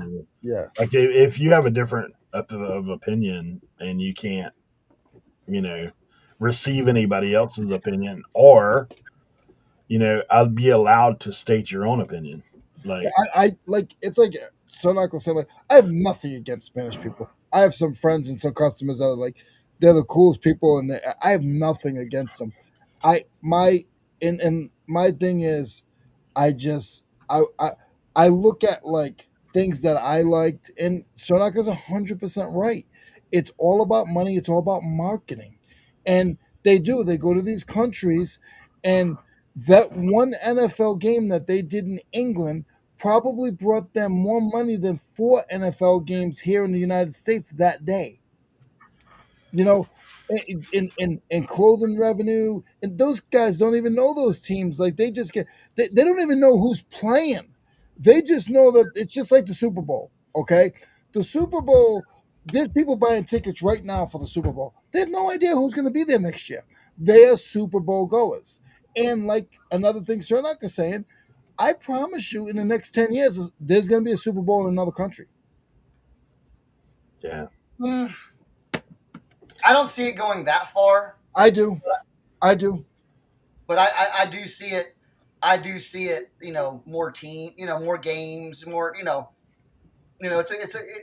Everything's global now. It's global. The economy is global, whether we like it or not. Especially when it comes to entertainment. That's a good call too, Wiggle Room.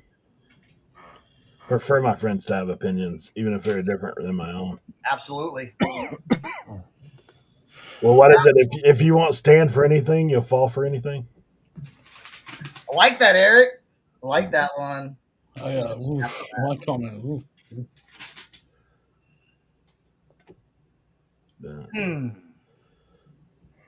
Yeah, I do think. I mean, and honestly, guys, like, so as much as I don't watch sports, even greater than that, I tell you what, I don't watch anymore for the most part. Now, I'm not like head in the sand, ignorant to stuff. I do not watch news broadcasts. Oh boy, I don't do it. Jimmy left. Yeah, I just don't. Anybody watch Landman? I haven't. Oh, Billy Bob Thornton is fantastic in that. I just finished the last episode of the season, and it was so good. How do we change the subject? Yeah, I mean that's just me. That's not anybody else. That's not to do with where you stand on what side of whatever. I have my own opinions about all that stuff. I think there's no one innocent, and we live in a place where the way it is the way it is. But I'm on your side, Eric. For me, like I think there's so much of media these days across the board that's just trying to push you in a one way or the other, and to where you don't think for yourself, to where you don't take a step back and look at a bigger picture. And like for me, I think it's dangerous. I mean, it's like I said before, if you only listen to one side of something, and that's all you listen to, and you never think for yourself, then yeah. And honestly, blood pressure. It's better for your blood pressure not to watch that stuff. I'm not a fan of people forcing their opinions on you as fact. Yeah. And also, like, I don't know how to word it, so I'm not going to word it, but like, if you don't believe their opinion, you're you're lesser than them or something along those lines. Yeah. Those are the two biggest things I have a huge problem with, just from a personal standpoint. Hey, has anybody watched the Olympics? I'm doing it, Tim. Jimmy, remember, division is the point. Huh? Division is the point. I don't know what that means. I'm 7th grade education. Oh, you're higher than me. That's what it's all about, creating division. If we're mad at each other, we're not looking at what the real source of the problem is. Thank you, Garage Sale Nation. 100%. I've been hooked on curling. Tonight's or 12 o'clock. Today is the gold. Yes. Is that a fake Kevin account? Yeah, there's a 1 at the end of it. Well, that's a fake Kevin account, all right. Or it's the one we're not supposed to know about. Yeah. Maybe it's Kevin's account pretending to be a fake Kevin account. No, not with that picture. Not with that picture. That's a fake Kevin account for sure. I don't think it is. Yeah. My bad. I didn't. Yeah, I just saw the 1 at the end of it. Yeah, don't even get me started, Walter. This is the biggest problem. What is going on? This is the biggest problem in the world, hands down. I cannot wait for the day when Tim can say, "I told you so." I'm just waiting for the T-Rex files to come out. Tim will be buried in an archaeological dig. Right? He'll be dusting off his bones. Right beside the Are T-Rex. you going to bury me with the dinosaur bones? Is that what's going to happen? Look, this I'm dinosaur. going to come back half man, half dinosaur. When they do your memorial, everybody's just going to put dinosaurs instead of flowers. I'm going to be recording, so I'm on mute, guys. Oh, man.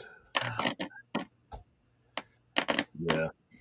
I've been watching some of the Olympics. I can't wait until the weekend. That's when the luge comes on. I like watching the luge.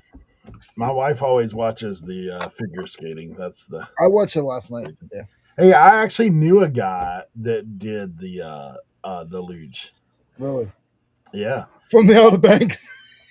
No, it's crazy. He moved to the Outer Banks. So he finished 5th, right, in the U.S. trials. Yeah. So he went to the Olympics as the alternate. Yeah. Yeah, that's cool. But he never went down. Like, he had his little sled and everything, like he showed it to me. Yeah. And I mean, this dude's like 6'5". Oh, yeah. I was like, and thick. And I was like, bro, like, that's not a whole lot of sled right there. Oh, some of those guys are ex-NFL players. Yeah. Well, he said he watched the guy die doing the lead. Oh, yeah. Man. Like, I was like, yeah, it's crazy. Oh. Crazy. I sold a tiny Jurassic Park toy set for $140. Let the dinosaurs live, Tim. Yeah. I love that. That's funny. Timosaurus Rex.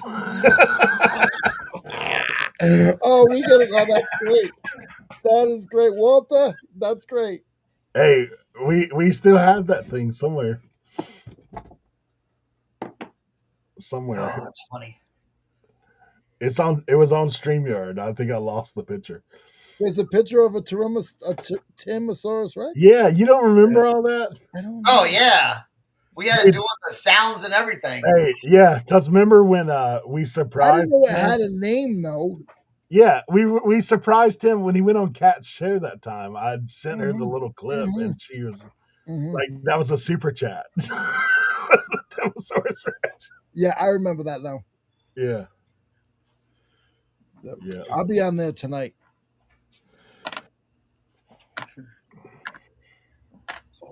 Oh, you're on tonight? Yeah. Yeah. Hey. It's Kat and I haven't watched the show. Sorry, haven't watched the show in forever. Who's the new co-host? Leroy tonight. No, who's like? It's Sunny. Oh, that's right. That's right. That's right. Leroy, the bigger question is, are you putting up closed caption for the Southern audience? Oh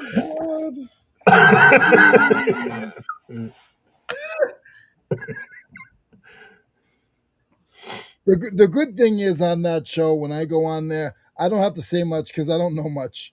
The stuff they talk about is like Chinese to me. I have no idea what they're talking about. I always get in the first position when I'm on that show to where I have to answer everything first. So I was like, how many items Yeah. did you sell on Kinnison? None. What's Kinnison? Yeah. That's still a platform? I don't know.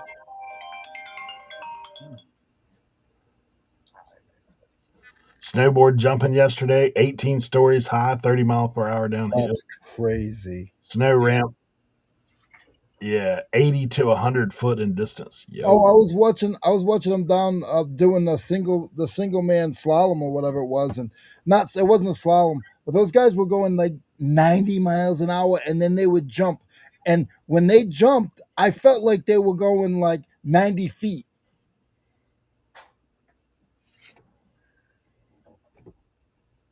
Yeah. Have you seen it with like the drones and everything like that too? Yeah. The drone stuff is interesting. It's funny though, Cernoch, because the drones can't keep up with them. Oh yeah, they can. No, they can't. All right, the most basic real video ever. I bet you it does great because of the content. You guys want to see it? You guys want to see it? What's up? I got my microphone over here. Never mind. What did you say? He's talking about the Super Bowl halftime show. So he's trying to get some views. No. Right, John? I want to fly. They have to use the headset where they're like using the eyes of the drone, right? Like they're the eyes of the drone to see where they're flying. That one where they're chasing the losers, that's crazy. Yeah, right? A lot of people that use drones out here, man, surfers. Uh-huh. Yeah, we got a guy that goes to our church, man. He's a big time surfer. He's like surf pipe, all that kind of stuff, and he's got all that drones footage. It's super cool. All right, guys. Here's my short video that I edited. You guys want to see it? Yeah, let's go. My reel. Hopefully, you guys can hear it. I'm gonna put my microphone. Are you gonna share your screen? Had one of the most iconic voices you've ever heard on a cartoon. Pause. Who is your favorite?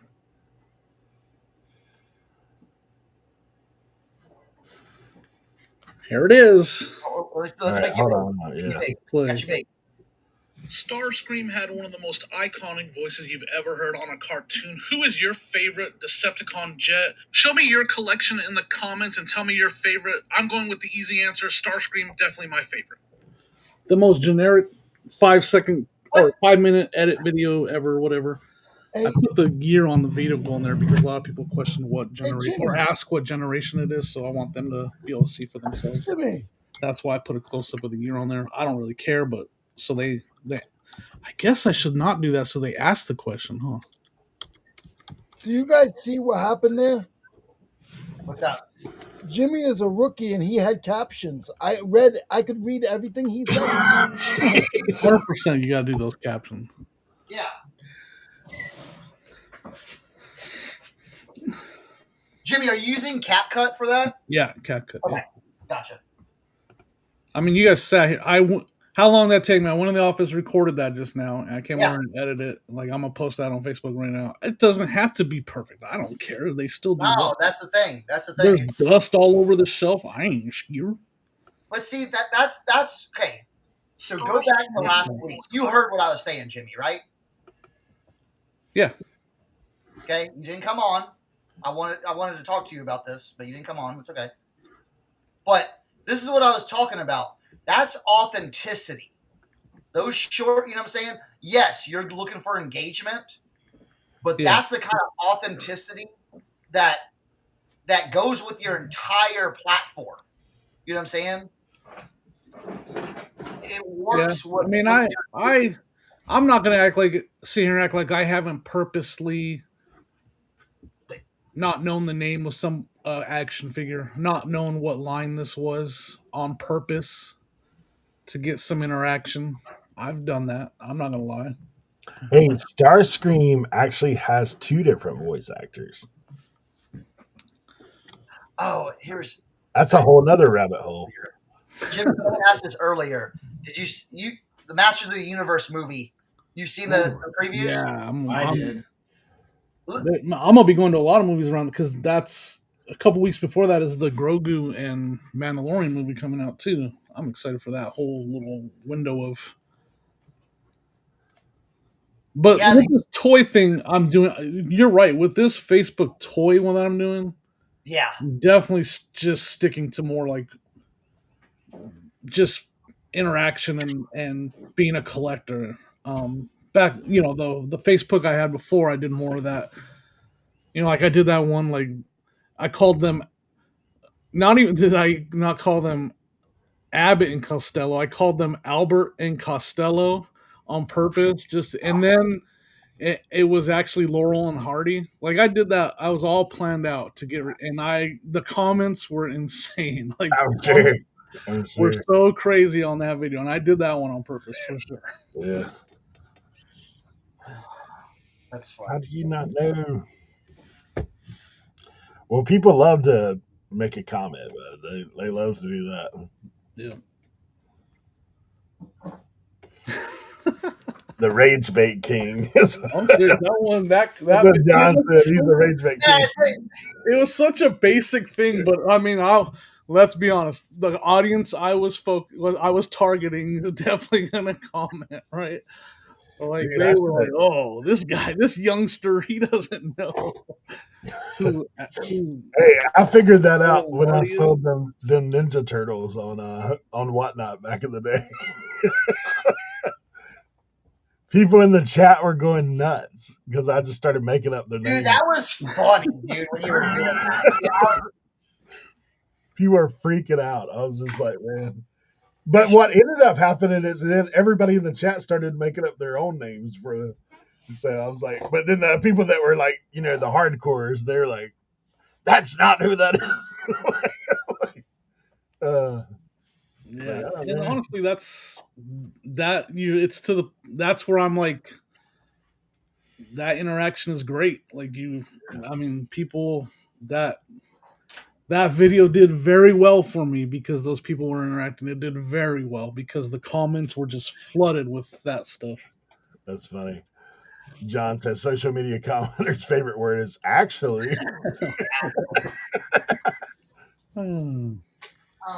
Actually. Leroy's chatting without talking. He's just chatting. All right.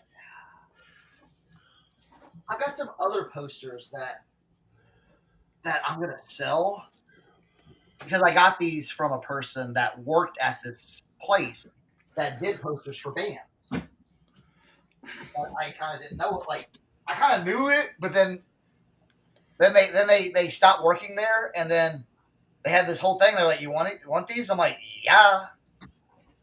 So like, this one's cool. This is for the Used. This band called the Used. Anybody ever heard of that? Nope. What is the picture of? Okay, so this is like one of their like album, like a montage of their album covers. That artist right there, his name is Alex Pardee. I used to own some of this guy's like artwork stuff. I sold it, but this is really cool because this poster is like I can't find this. You know what I'm saying? I found it, but like they didn't make many of these. These were just used for like the venue and like outside of it. And so like, yeah, I thought that was kind of cool. And then and I'll show you this. Here's some of the this is some of their album artwork and stuff like that. So these are called these are your 12 by 12 flyers. When I used to work with Atlantic Records back in the early 2000s, they would send you hundreds of these. And what I would do is I would go out to back in the day when they actually had music stores that you could go in and buy music at. I would set up these huge displays with these, doing the they have these big boards that you would do a display on with your band and everything like that. So I thought it kind of brought me back to what I used to do a long time ago. So I've got 3 of these. These are pretty rare. Like, you know. And then like there's some other posters. There's some cool ones. This is for a band called Blackberry Smoke. Look at that. How cool that is. So Blackberry Smoke. And then here's another one for Blackberry Smoke. This one's kind of cool. Real trippy. Oh yeah, it's a mushroom. Huh? Real trippy. I don't think I think this one was never used, by the way. Like they never used this one. You love Blackberry Smoke? And then here's some more emo for you. We got the Census Fail poster, tour poster. And there's not many of these out there either. So, and I got 2 of those. So I just thought some of this stuff is hard to sell because, like, they made, like, I don't know how to sell this because this was kind of like this was like a sample of, they showed this. Everyone heard of this band called Ghost? They made like this thing for the tour last year, but they never used it. So I'm like, how do you sell? You know what I'm saying? Like, I'm like, all right. So, just a bunch of interesting stuff. There was some also. Man, my hands are freezing down there. What?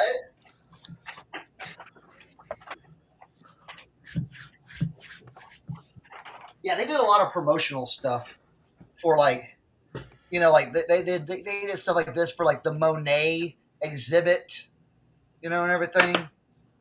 Like these cool things. I don't think these are worth much, but I just said throw them in if you're gonna throw them away. Oh, that was pretty cool. Crazy. Today, every time I try Rick Springfield magnet. Oh, there was something else. It was who was that? Who was the artist? I forget. Let's see. Let's go. Like, the one thing I couldn't get is any of the Taylor Swift stuff. I'm like, really? Because last year I saw the Taylor Swift stuff they were working on before it was even released. I was like, give me some of that. And I never got any of that. Because it was really protected. It was super, super protected. Here's a cool, like, F1.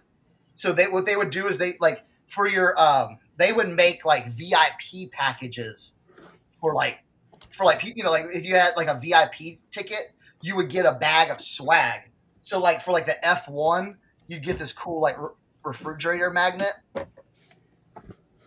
It was just UFC when they were in Mexico. Let's see what else.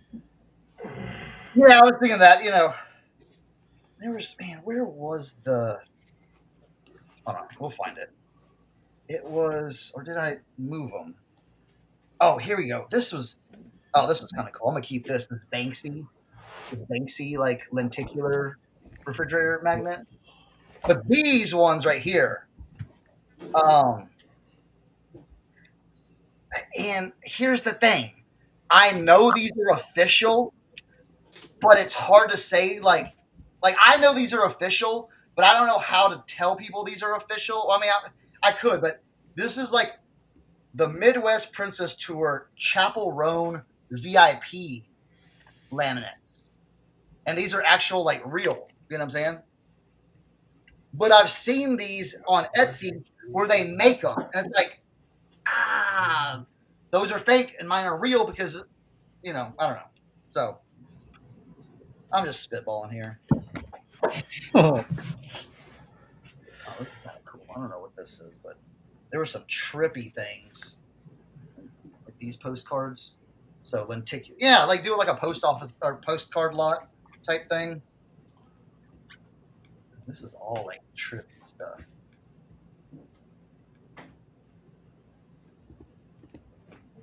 But I think this is weird stuff. This. Yeah, so I got a bunch of that. Hey, John. Hey, thanks for coming in. See you, John.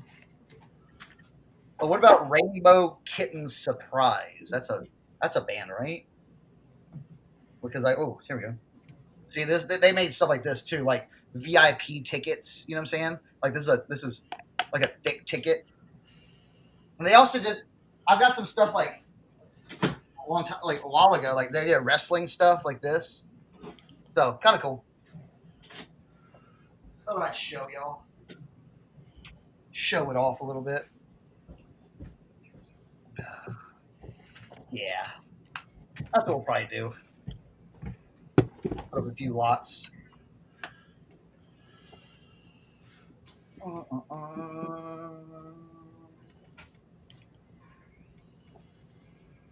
Hey, Walter had sent me a thing about up near where he's at, that Lawrence flea market. Got raided again. I don't know if you saw a long time ago, like 2014, they got raided. They found like $30 million worth of fake merchandise at the flea market. They just got raided this past weekend, $456,000, something like that. What items did they pick up? Or what was counterfeit? Mostly shoes. Yeah.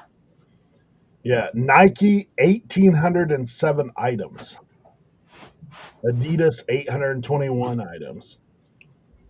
Uggs 176 items. Total $457,910. Jeez, dude. Yeah, well, so that's a good idea. Eric, the thing about that is, like, yes, I've seen that, and you know what they're fake. You know what? Like last year and this year, I've seen a lot of fakes coming through Birkenstock right now. A lot of Birkenstock fakes are coming out. Anything that's hot. I mean, Yeah. that's what they're trying to. Yeah. Yeah, sounds like a normal day on Canal Street. Yeah. Well, yeah, and that's the thing, dude. Hey, a normal day on the black and yellow.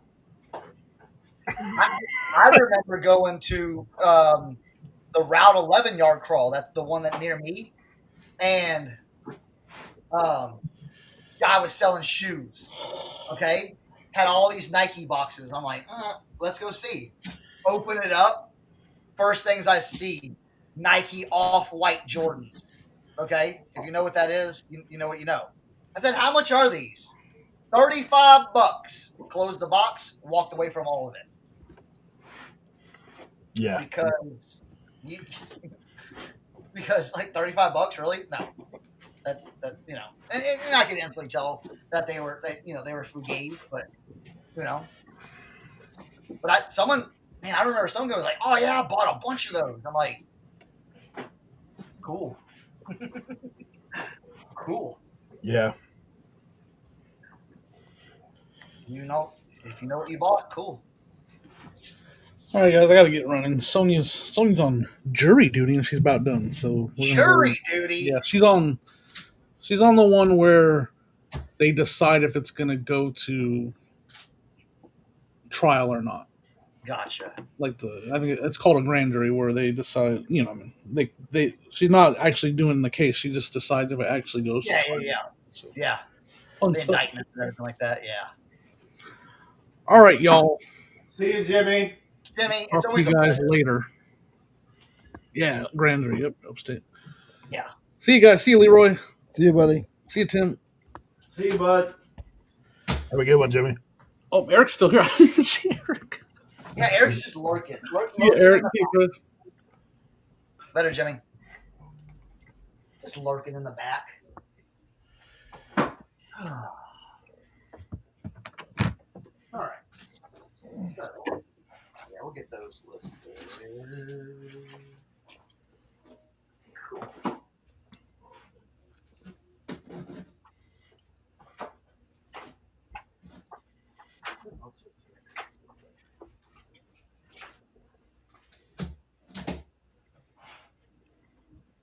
Oh, yeah.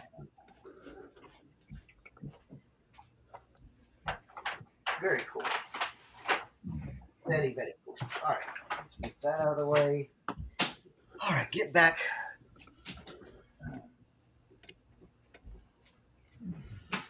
All right. Let's see. I think I'm just going to list that as a grand and then be done with it.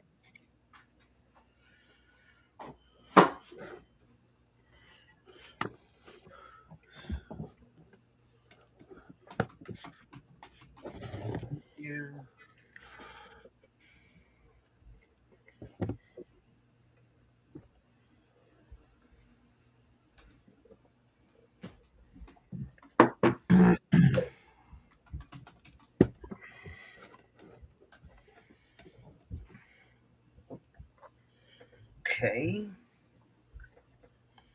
Who is? Wait, hold on. Let's see. Okay. Go around. I'm headed out too. I'm gonna help you. All right, Gabe. Okay, cool.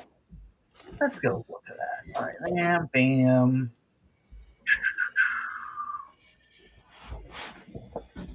I did a color background for that Grateful Dead poster, just because it was like on white, so it looked a little like like I wanted to see like where you can see the definition of it. What do you think? What do you think, Leroy? You like that? Yeah, not bad. And then I took like close up pictures of like the damage and everything like that. I think I took more than more than enough pictures.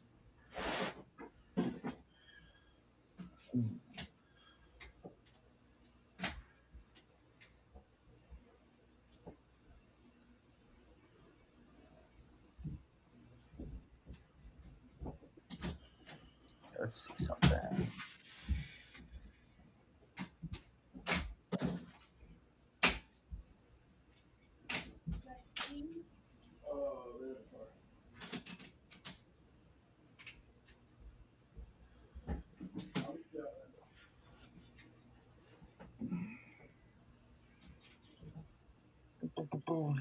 Ladies loot.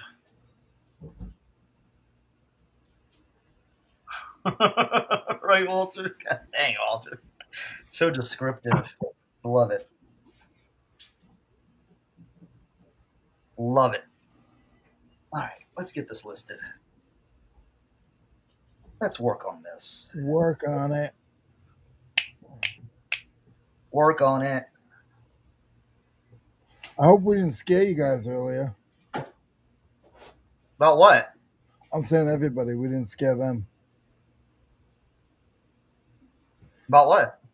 All the stuff we were talking about. Nah, it's not scary stuff. It is. Nah. Just talking. It's like the water cooler, bro. What a cool, bro. Just around the water cooler talking, Just like you do anywhere else, At the barbershop. Yeah. You know what I'm saying? Our little barbershop. Exactly. Exactly.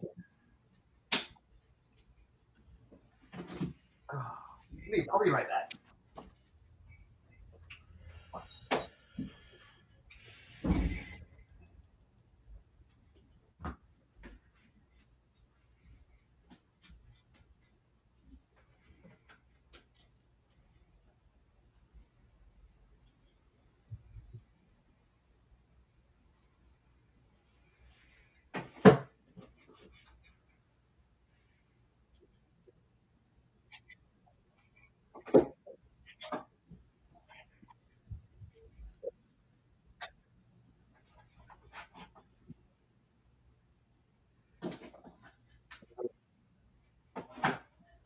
Yeah. Yes.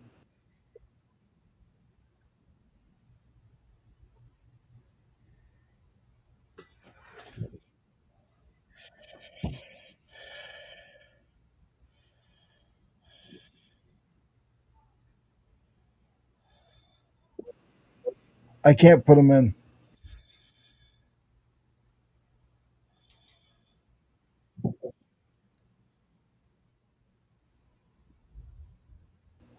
It doesn't like me. It's fine.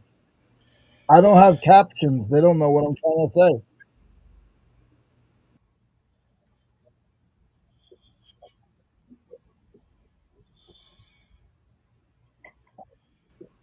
They didn't make the bed.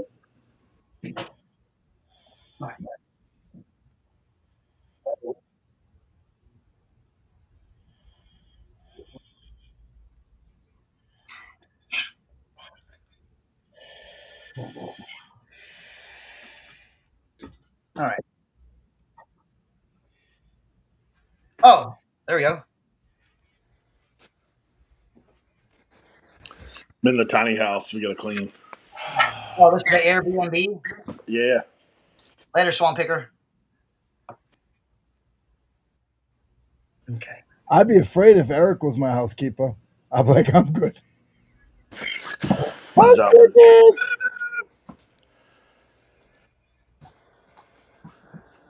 Yeah, see my little Airbnb? Got the outside seating area, little grill, outdoor shower. Regina's fixing to come in. I'm usually the laundry guy. Walter, I do not find that, but there is some out there.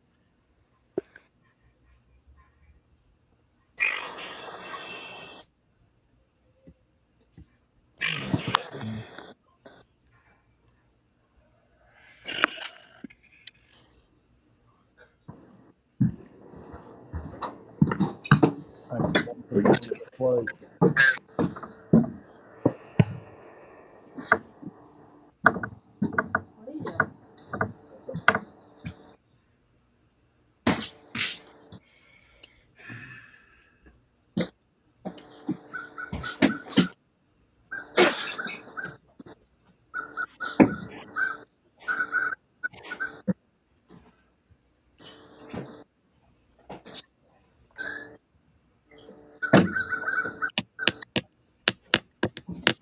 What are you doing? He used the fire pit, Eric? The man used the fire pit? What? Say it again? Did the man use the fire pit? Yeah, I think so. Yeah. I don't know.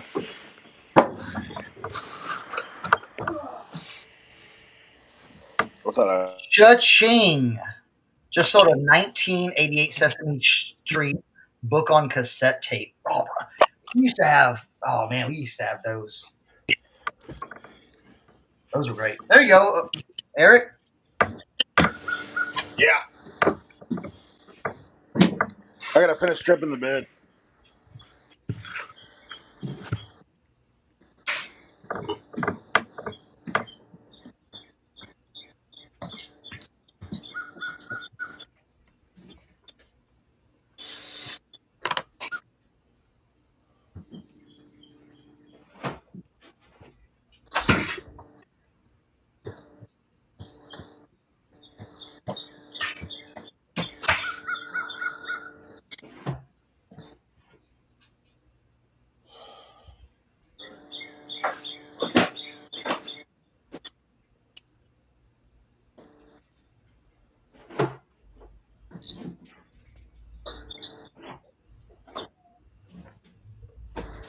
Hmm.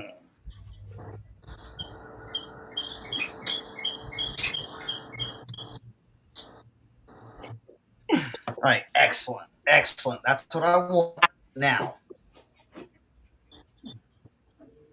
Okay, that's what we want. That's what we want. We're there.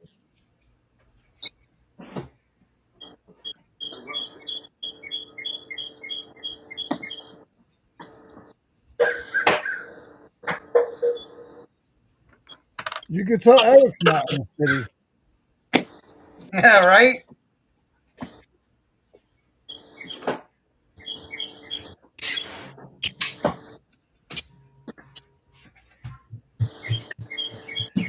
What's up, Kofi? What's up, bro? Can you Do what now?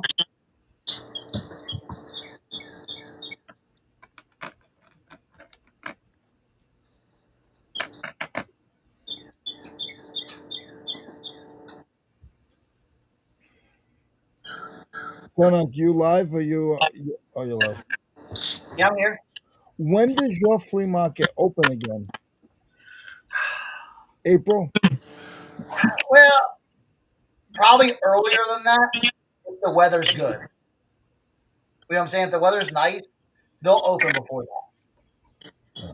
You know, I know people that go out there sometimes when it's cold. Now you can't do anything because it's snow everywhere. So yeah, There was snow. I got pictures of the flea market, and that was one of my best videos where that I took pictures of the flea market and there was snow on the ground. mm-hmm. I didn't sell that day. And then the manager of the property yelled at me.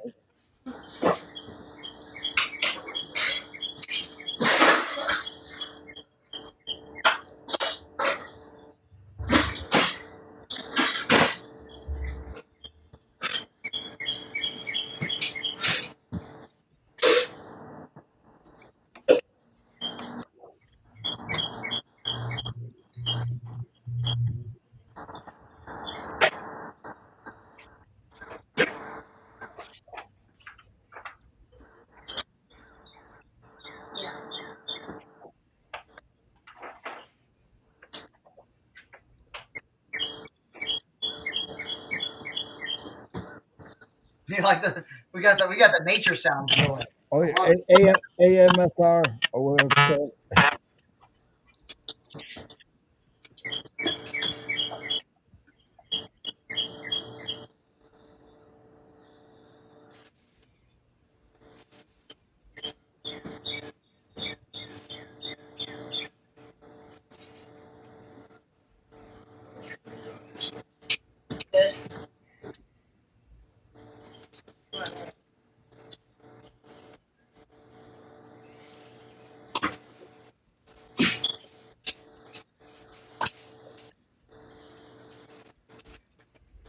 All right.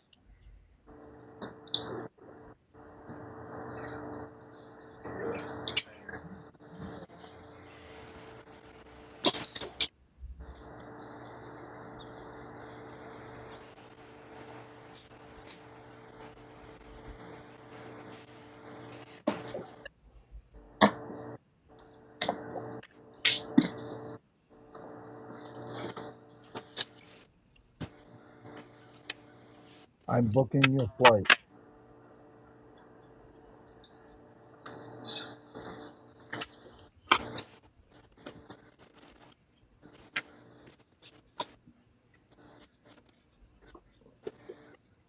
Hmm.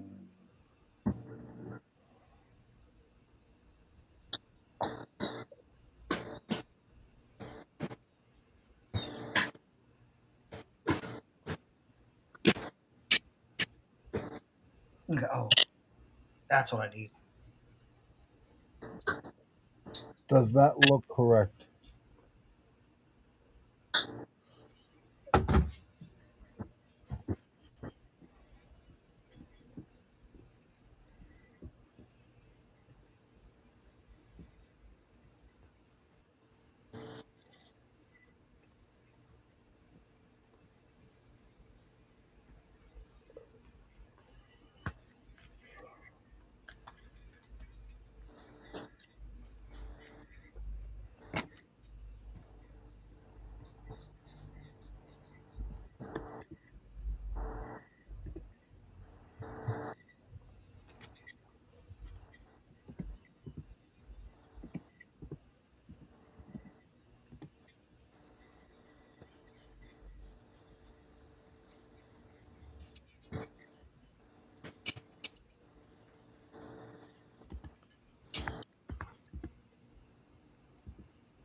Say hi to everybody. Oh, look how big this guy is. He's huge. He's a big boy. Say hi. Clap, clap, clap, clap, clap, clap, clap. Clap, clap, clap, clap, clap, clap, clap. High five. High five. He's like, what can I grab over here?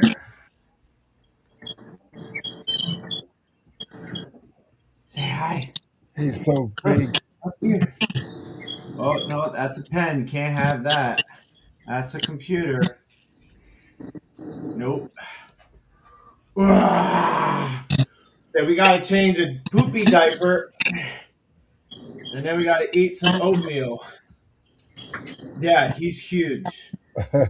He is absolutely a monster. All right, I'll be back. We're We'll be going to here. change diaper and eat some oatmeal. If I don't get back in time to say goodbye, love you guys. But we'll see how he does.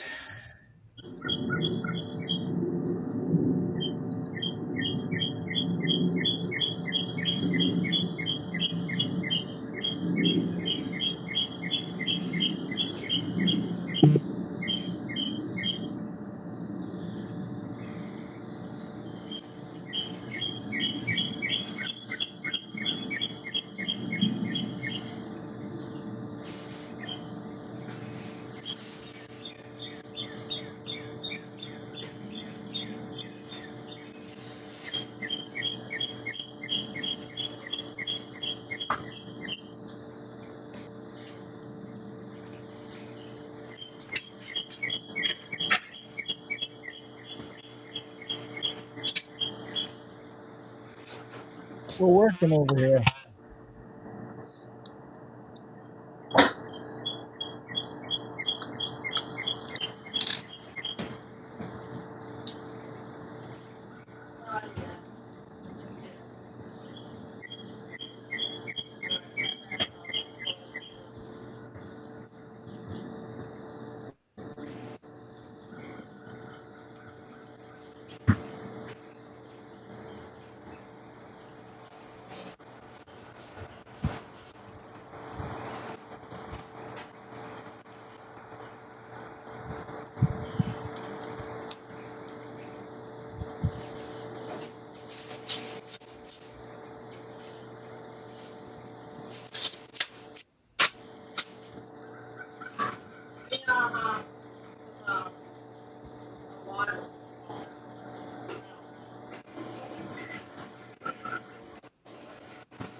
I'll do that. Go on.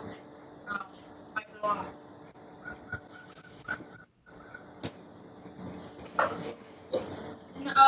See?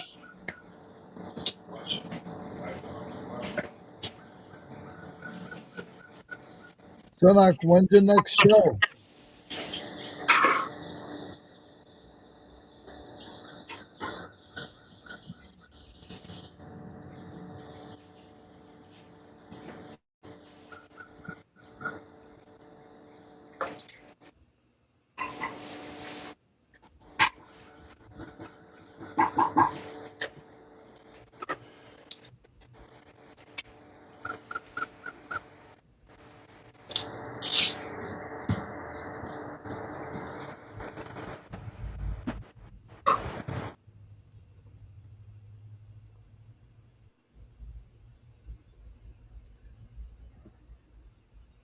You can't hear me because I'm on mute. I Duh. know, I couldn't hear what you said. I asked you when your next show was.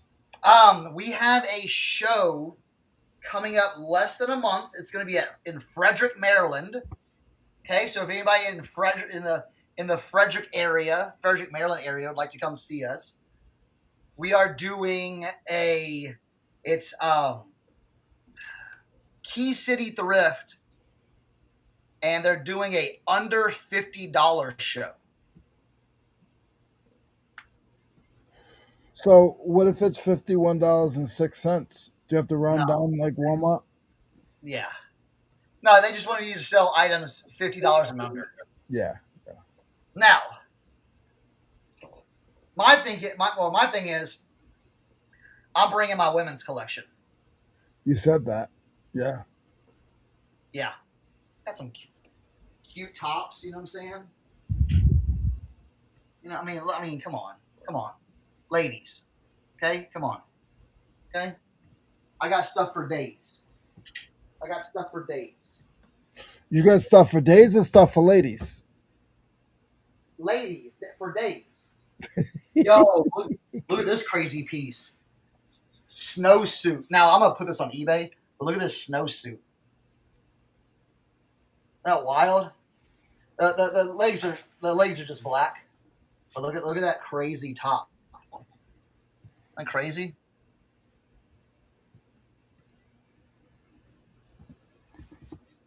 Easter coming up. Yeah. Oh, let me show you. Like, where did I put that piece?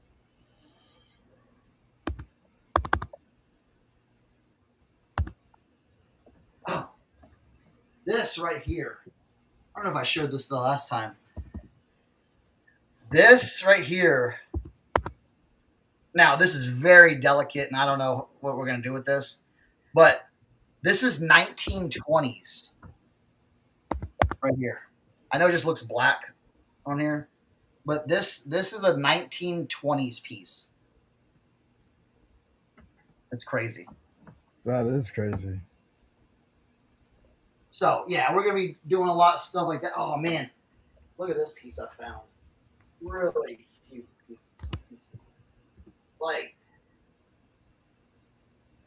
again, you got to understand, with me selling women's stuff, everything's cute. I pick up just cute stuff. Is it cute? All right, pick it up. So now the only time I went to the new bins in Hagerstown, Maryland, the Goodwill bins, I found the top piece, but this is like right here, this piece right here, cool, crazy pattern, crazy like psychedelic pattern and everything. And it's just like a little dress. Yeah, I'm gonna get that listed in Olympics. But yeah, that right here. But then I found a company piece, which I was like, yo, heck yeah. This really sets off the design because it's a wrap. You know, it's like a wrap. But look at the sleeves. Look how cool the sleeves are. Look at that. That's a sleeve right there. So very like hippie, boho. Yeah. So a really crazy piece. And it's just like a little wrap piece. Like you wrap this around and tie it up. Yeah, antique. Yeah. I mean, it's old. Now it's so old that it's like most it's silk. And so old silk will just like split. It's almost like dry rot. So there is some like down here. There's a little bit of that like right here starts splitting. So yeah, I thought that was kind of a neat piece, and I grabbed it. Why not?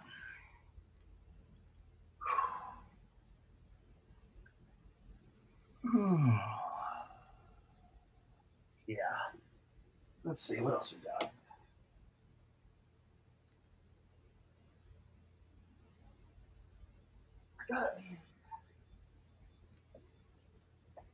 I got a few of these like vintage pieces, like these kind of vintage nightgown-y type pieces, like this.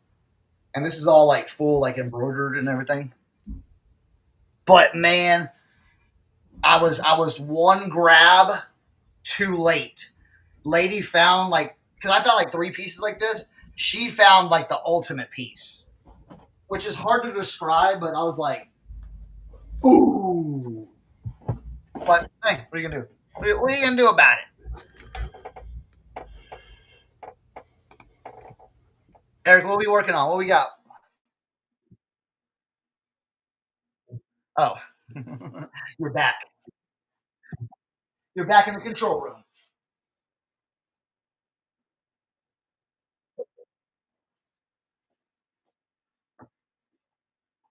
Bed jackets. Is that bed jacket? Okay, bed jacket. Here, let me. I'll show you a few more of the bed.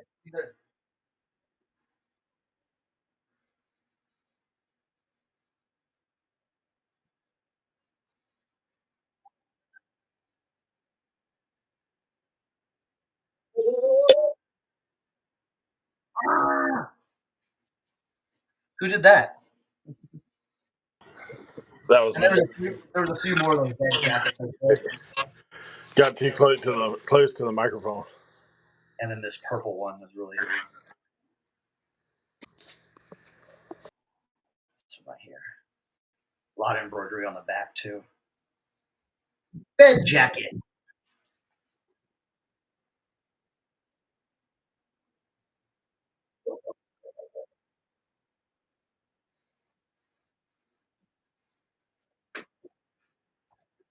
There you go. Here's a little old school, like, nightgown. It was just cheap. Get it? Great.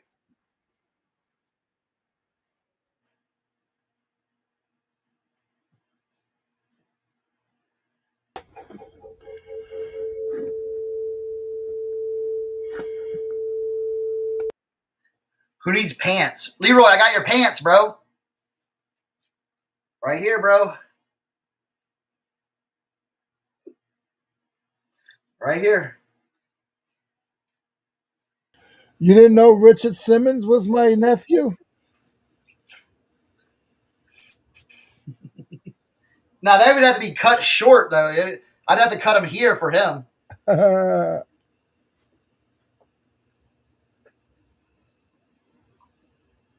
Funny thing is, around 2005, 2006, I went as Richard Simmons for Halloween.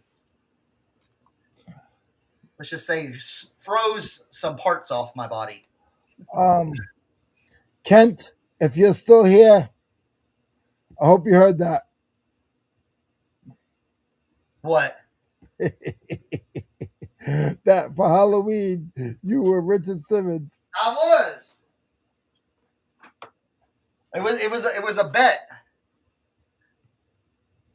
Oh yeah, Lisa. I do find a lot of like cool like women's stuff. Now I had again. I got this as like kind of like like a gag, but you never know.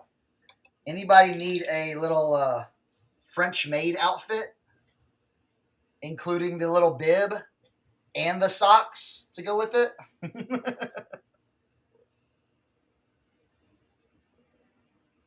Elder clothing. Interesting. Let's see what else we got.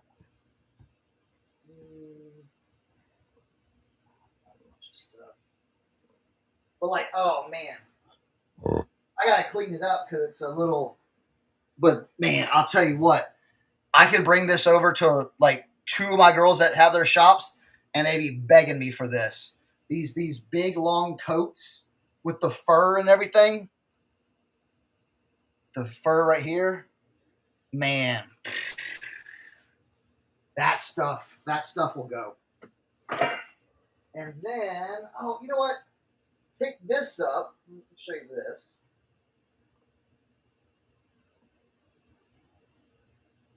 I'll show you this too.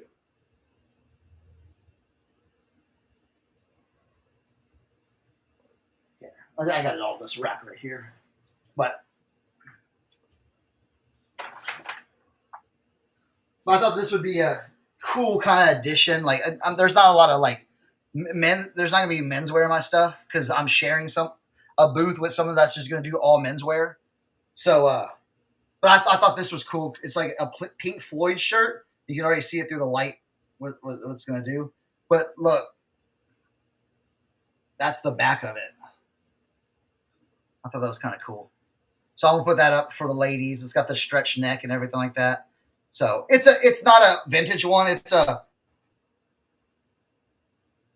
2005. So 2005. But I thought this was really cool. So that's gonna go up on the thing. Man, I'll tell you what. This type of stuff, man. This type of stuff right here, like this lacy black stuff, like this, man. I sell as if I find this, I pick it up because man, when I do those shows, the goth girls love this stuff. The goth girls love this stuff. See, I buy a lot of stuff for a lot of different demographics because you never know, what style, what style they're looking for, when they show up at your booth. So I'm like, I got a little bit of everything. But I tell you what, man, this stuff, and it's still hot right now. These little crocheted tops, okay? These little crocheted tops, bro, just. Does mom make those? No. This is branded. Oh, you know what I'm saying? But I mean, this stuff flies, dude. Could she make that? Yes, but would she? No. Knowing mom, she's like, I ain't doing that. We're not even making an attempt, okay? But like, yeah, like then more stuff like this, man.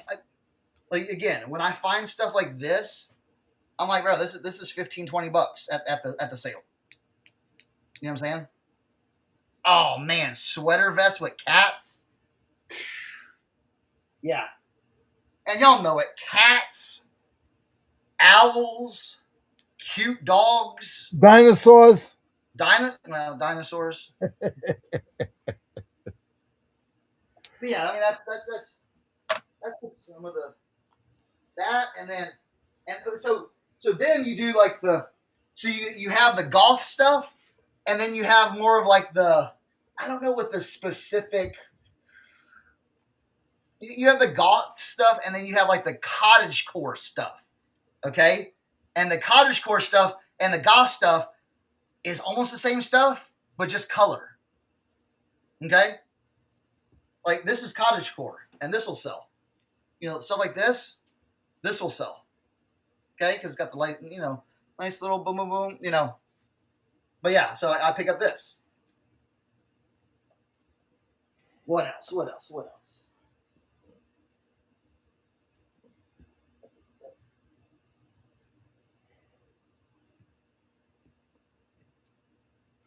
Oh, shoot. You know what? Here's another thing, too, I've been picking up, which sold a lot of. Like these little kimono. Are these called kimonos? Like, like this. Now they have the belt and everything like that. Like that. And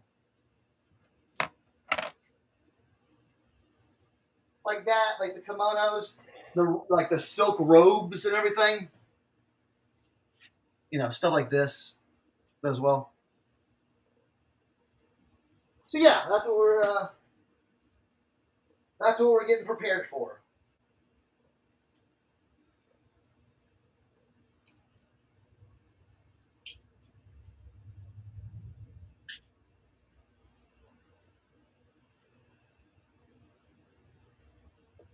I'll take a few vintage tees. Check this one out. Look at that Taz one. That's on an old school Looney Tunes right there. What year? 97 on that. Love the fade. I mean, it's got some holes, but it's that perfect distress. Don't give a whatever. Oh yeah, cat. Yes. That's what it's all about. That's what it's all about. Yeah. I do. I do that sometimes. I'll make outfits and then hang them up in like the corners of the tent area so they can see an outfit together. Yeah. Now, am I good at doing the outfits? I don't know. I go, hey, I think that looks good together. So yeah, that's what we're gonna be doing.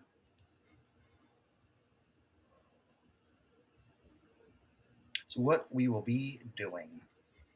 Oh, we got some more feedback. Yes. Bro, Leroy, do you monitor your feedback occasionally to see what they write? Sometimes. I always, when I sell a big ticket item, yeah, I always like to see that positive feedback. Back to back are really good, like over $100 items that I got positive feedback for. So it's like, yeah, Kat, you just gotta give them the idea. Yeah. Now I have learned. I don't know.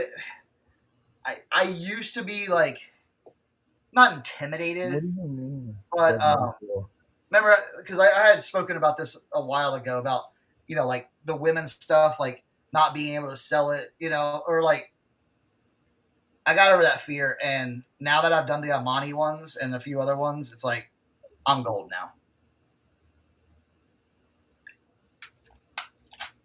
I'm gold. I think it just didn't work with the college setting. That's the thing. The college setting, I felt like I failed at. But with this, and I think having all of it, Eric, you want to come in? All right, here we go. Yeah. There we go. So.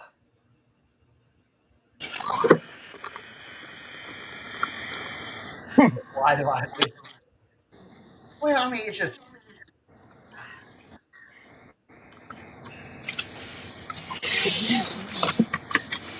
Your face, not. Well, also, it's because I buy outfits are sometimes hard to put together because I buy way more tops than bottoms, if that makes sense. But like you said, you could have like a little tank top with that crochet part over it.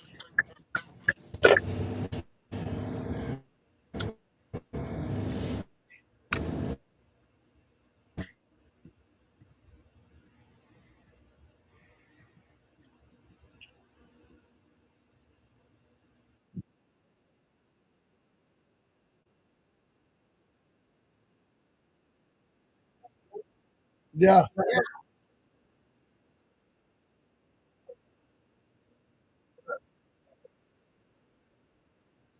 Oh wow.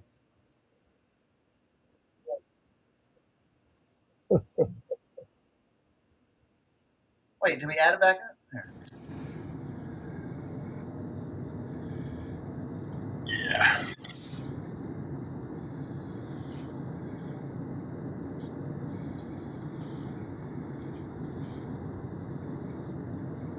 Okay, I got a question. I got a question for the chat.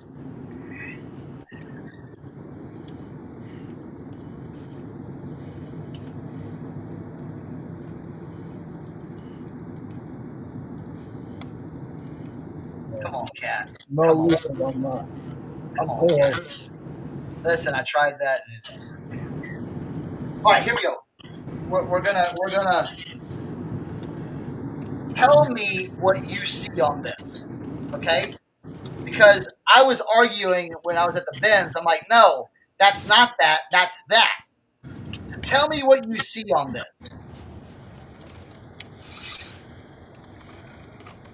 I see 2 ducks in the water, or a dinosaur in the back and 2 ducks in the water. A dinosaur with 2 mountains, like Loch Ness. Yeah. Right? 2 Loch Nesses. Wouldn't you say this is Loch Ness? Yeah, They probably Nessie. say it's a swan. Is it a swan? They were saying it's a swan. I'm like, no, that's a swan has a bill. Yeah, and I'm like, this is Loch Ness. And if they do a picture of the swan, it has the feathers sticking up. I said it was Loch Ness Monster. I think that needs to go to Tim for an ugly sweater contest. Right? So. You know what? Tim probably believes in Loch Ness. He just don't believe in dinosaurs. Ah! All right, good. I like. Yeah. So I'm going with Loch Ness Monster on that when I list this. All right, good. Confirmed. Because they were like, no, that's swans. I'm like, when you just showed the front, it was harder to figure out what was going on. Yeah, yes. And then when you showed the back with the little mountains coming up out of the ocean, little islands. We got them on the arms too. You know what I'm saying? So, yeah. All right. I think it's supposed to be a swan. The artist just messed up, huh? Right? Just made it look like exactly that picture we all looked at in those books. That looks like one of those pictures that they show you to check your mental. Is this a real person? If we check mark pictures of swans. Yeah. What do you see when you see this picture? Now, here's the question. Was that brand, it's I didn't even look it up. I was just thought it's a modern brand, middle of beyond. So that tells me middle of beyond. So I'm like, yeah, that's gotta be Loch Ness Monster. Sorry. I'm gonna do a good shading on it. I didn't even look it up. Let's see. Middle of beyond.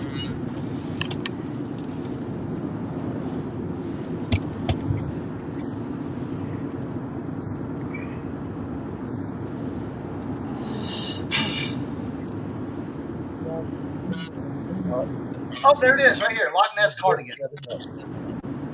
Right there. Yep. All right. See, I didn't even look it up, but yeah, it's right there.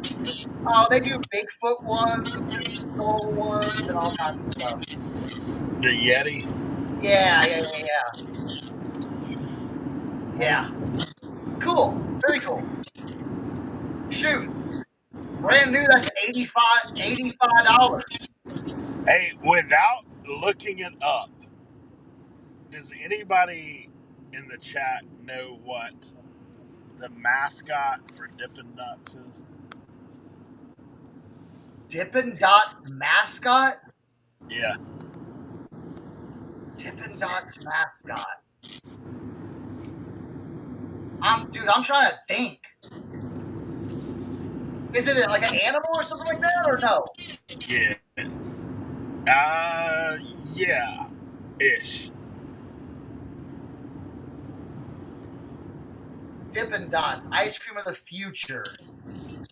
Colby says astronaut. Astronaut. Yeah, it says Yeti. Yeah. It's the Yeti? Hey, who said that? Kent? Yeah. You already know he looked it up. He has our chat on hooked into his chat. I have never seen that in my life. The Yeti. Frozetti the Yeti. I've never seen that in my life. Yeah, so we were playing a game at youth the other night with all these kids, and they were talking about mascots. Like, you know, when you like all these brands, like what's the mascot? Like, what's the mascot for Captain Crunch? Like, what's the mascot for Lucky Charms? Like all that kind of stuff. And then people started just asking random, like, what's the mascot for this? So this one kid says, what's the mascot for Dippin' Dots? And like nobody had a clue. And he's like, come on, it's Frozetti. Everybody knows that. It's like, nobody knows that. I've never even heard of that. Of course, I'm not a constant Dippin' Dot consumer by any means. Well, next time I go look, so we have this gas station near us. He's holding the stuff on the cooler. Like, he's holding the Dippin' Dot. I gotta go look at that cooler now because It's right next to checkout. I see it all the time. That's what was like racking my brain. I'm like, I've never seen a mask. Now watch. When I walk by it, I'll be like, are you kidding me? Yeah, he's on there. Now, what's his name's what? Frazetti? Frazetti. Wow. Yeah. Right? Who's yeah. Yeah, Hey, when you said Yeti, it made me think about that. That's what I was like, because I was like, it can't be just us. Like I mean, nobody else in youth was like, oh, I know what it is. Then the other week we had this girl visit, and someone asked her, and she's like, yeah, Frazetti. Everybody knows that. I'm like, no. Two people that I've ever met knew that. Dippin' Dots has been around forever. Long time. Remember, it used to be ice cream of space. Yeah. That's how it got marketed to begin with. It's the ice cream the astronauts eat. Yes, and then they had to change it because of that to the ice cream of the future. Yeah. If you remember that, because I think they got in a little legal trouble for using like astronauts and stuff like that. Well, now you know they obviously were a trendsetter because they're freeze drying everything now. Oh yeah. Every kind of candy. Hey, I will say the freeze-dried M&Ms are something to seek out. Freeze-dried M&Ms, huh? Yeah. Interesting. Yeah. So they They're had expensive though, bro. Yeah. But see, I'll get them from like the flea market. Certain flea markets they'll set up with homemade stuff. Oh, I gotcha. The peach rings that they did. Oh, like this thick, dude, and like this big, and dude, the peach rings are just like, I'm like, and they had something else that was really, really good. Yeah, I've tried a few of them because I'm not like one of those sampler people, you know. Like if I see something I've never tried, I'm apt to try it. Yeah. I'm the sucker for that kind of stuff. Like people are like, have you tried this? Right. Well, that and it's like, I see them. Like I mean, that's they're selling their stuff too. I always have the mindset like you don't know if you will like it unless you try it, and you may find out something you really like. Oh man, what was it? There was one that was like really good. It was like chocolatey, and it wasn't M&M's though. It was something else, and I'm like, the sound froze right there. I forget what they were, but I killed them. Killed a whole bag of them. Yeah, the sound still froze right here in the corner. Oh wow, look at that.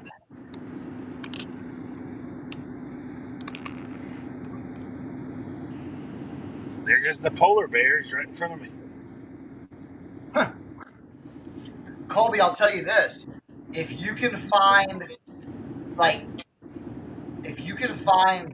dehydrators, man, those go so fast on Facebook Marketplace, especially like during hunting season around here. Oh yeah. Oh man, dude, I found like 3 of those dehydrators. Dude, that deer jerky, buddy. Yeah, dude, I'm telling you, I listed those and they were gone in like 2 days. Full asking price, everything. So yeah, that's it. So dehydrators and heaters. Can I show you a bolo? Can I show you a bolo? Nobody cares. Nobody cares. Okay. No one cares about a bolo? Leroy, you don't want to see a bolo? Yeah. It's mid vintage hats.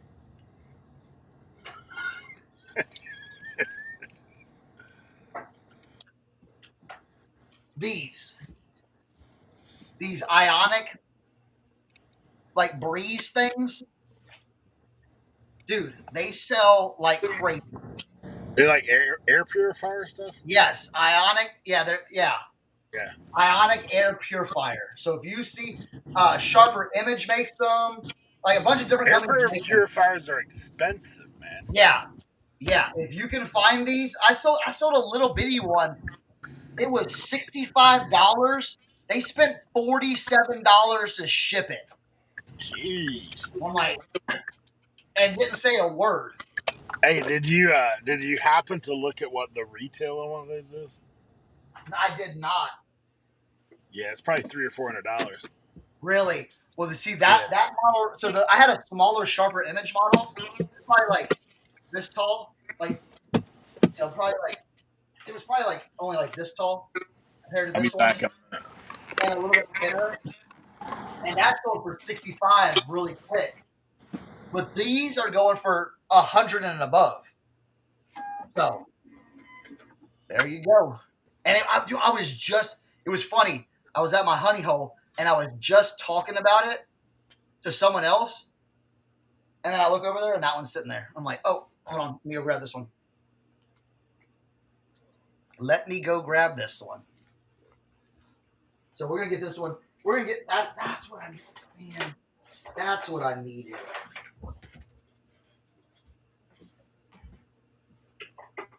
Look at this. What was the other thing? That.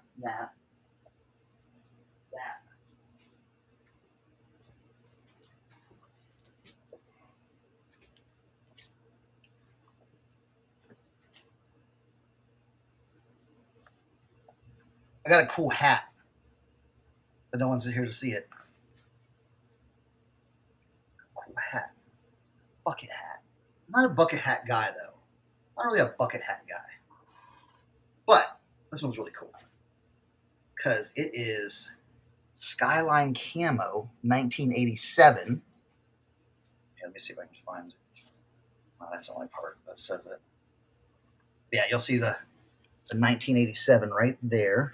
But the cool thing about it is that I was like, ooh, yeah. I love old tags.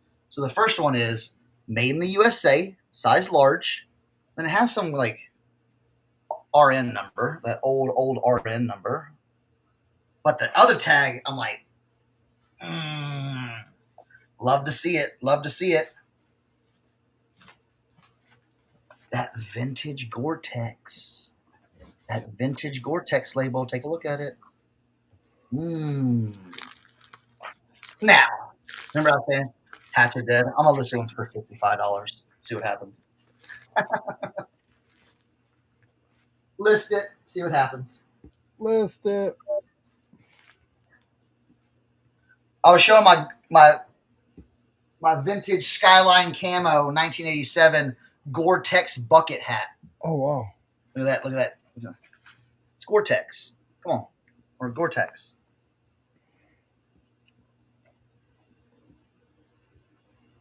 Thought that was cool. What else?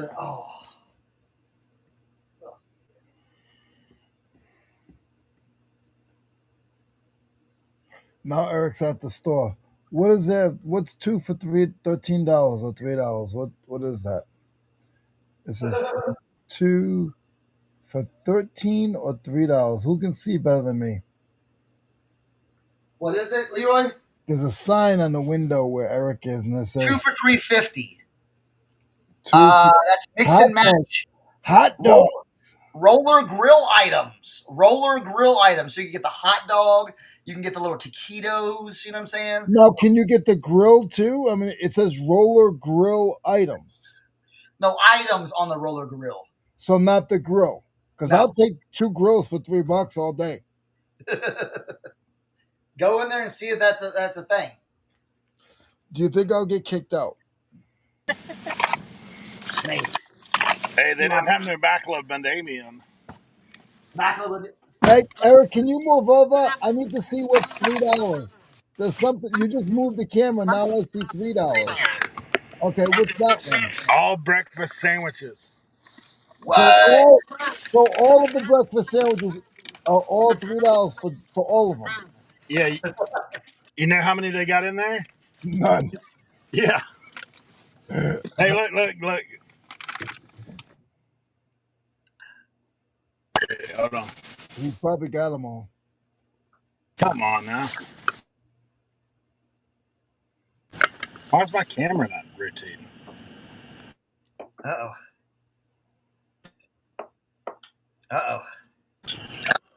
We won't do it. There you go. Fine. Oh, M&M's. Hot.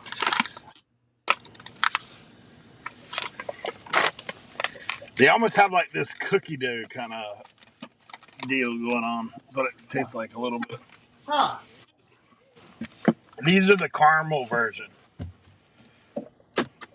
Hey, I'll tell you, this may sound weird, but this is what I like from 7-Eleven is the mini tacos. Did you use Teams points? Yeah. Yep. I got a taco tray and one drink for free. Nice. Tim shouldn't use his phone number for his point. I'm just kidding. Oh, that'd be hilarious. He goes and his points are empty. It's like my points are streaking. What happened? Your wife was laughing, Eric. She was in the car and I was looking at the signs. Yeah. It said Yeah. it said all roller items. So I said, "Oh, so you get the roller included for I'll take a roller for $3. Yeah, no doubt. Pot that thing out." Hey, you could just set it up at the flea market. I bet you each one of those rollers have their own elements in them. Yeah, probably.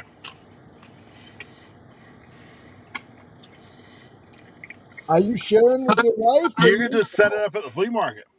No. Are you sharing those with your wife, or are you being greedy? Yeah, she's already 3 tacos deep. What are you talking about? You leave her alone. I about lost a finger when I reached over there. You leave her alone. That's my sister-in-law. Don't give her a hard time. I'm bigger than you.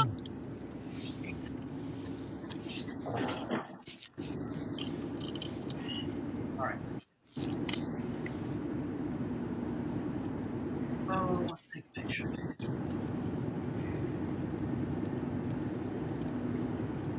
The hard part about this one is these glossy posters are hard to take pictures of. Like, no matter where you go or how you try to do it, there's a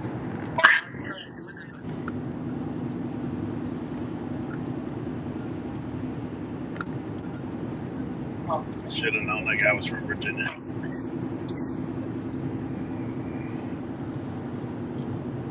Speed limit's never good enough for the guys from Virginia.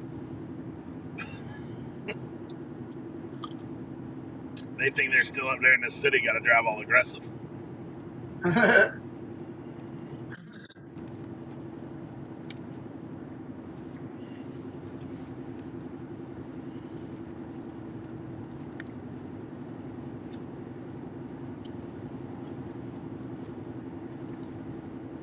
No, come on.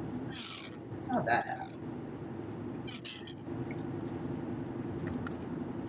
You ready? You got your plane ticket stuff taken care of? It took me 3 hours to do it, but I just did it. I had to make sure everything was good with him. Then I did all of it, and then I timed out. And it wouldn't give me no more time, so I had to do it all over again.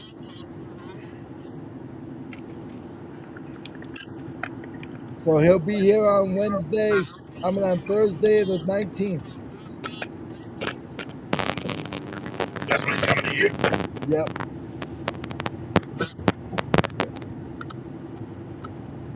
Gotcha. I never thought I was going to Boot adopt camp a 22-year-old. begins. Boot camp begins, huh? Yes. I never thought I was going to adopt a 22-year-old, but I did.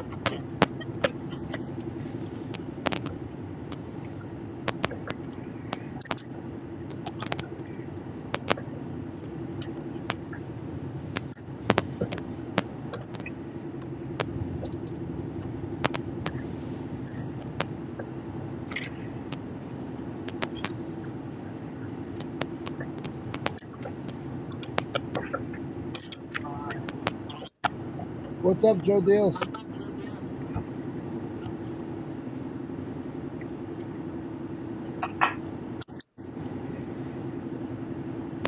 I know, Kat. It's almost time to eat. I'm stopping. What are you, so you don't know who else is on cast tonight? Just you? I don't know who else is on Cats today. I'd have to go look.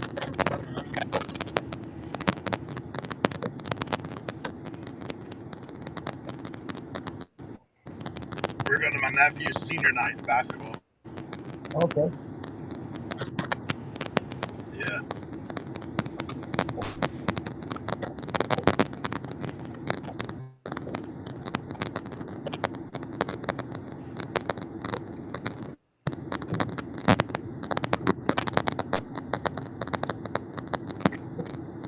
That must be your it must be your phone doing that. Yeah. Cracking a bit. Oh. Oh, Oh, what? it's Mike Medco, Mike Mike Kevin's Mike.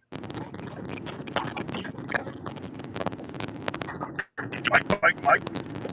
Oh, that's Bob. Yeah. And Alex, I think Alex is bearded something, right? He's breaking up. Alex. I think his name is bearded something. Yeah, it might be me breaking up. Yeah, the bearded king picker.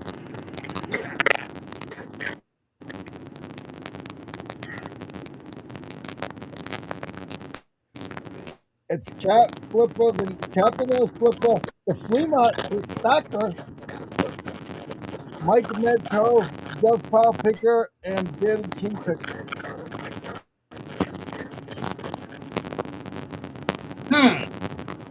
Who was the last person?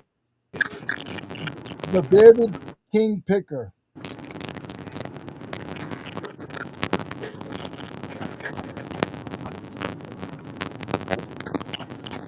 Are we saying goodbye? Yeah. All right. Hey, everyone. Thank y'all so much. Go see Leroy tonight. Okay, on Cat's channel, the Nurse Flipper. Okay, he'll be live and smiling, shouting out all his friends. Right? And Eric is driving down the road. And Tim is feeding right now, right? Diaper and feeding. Yeah. All right. Yeah. Y'all, well, hey, we'll be with y'all next week on Tuesday. Peace out, everybody.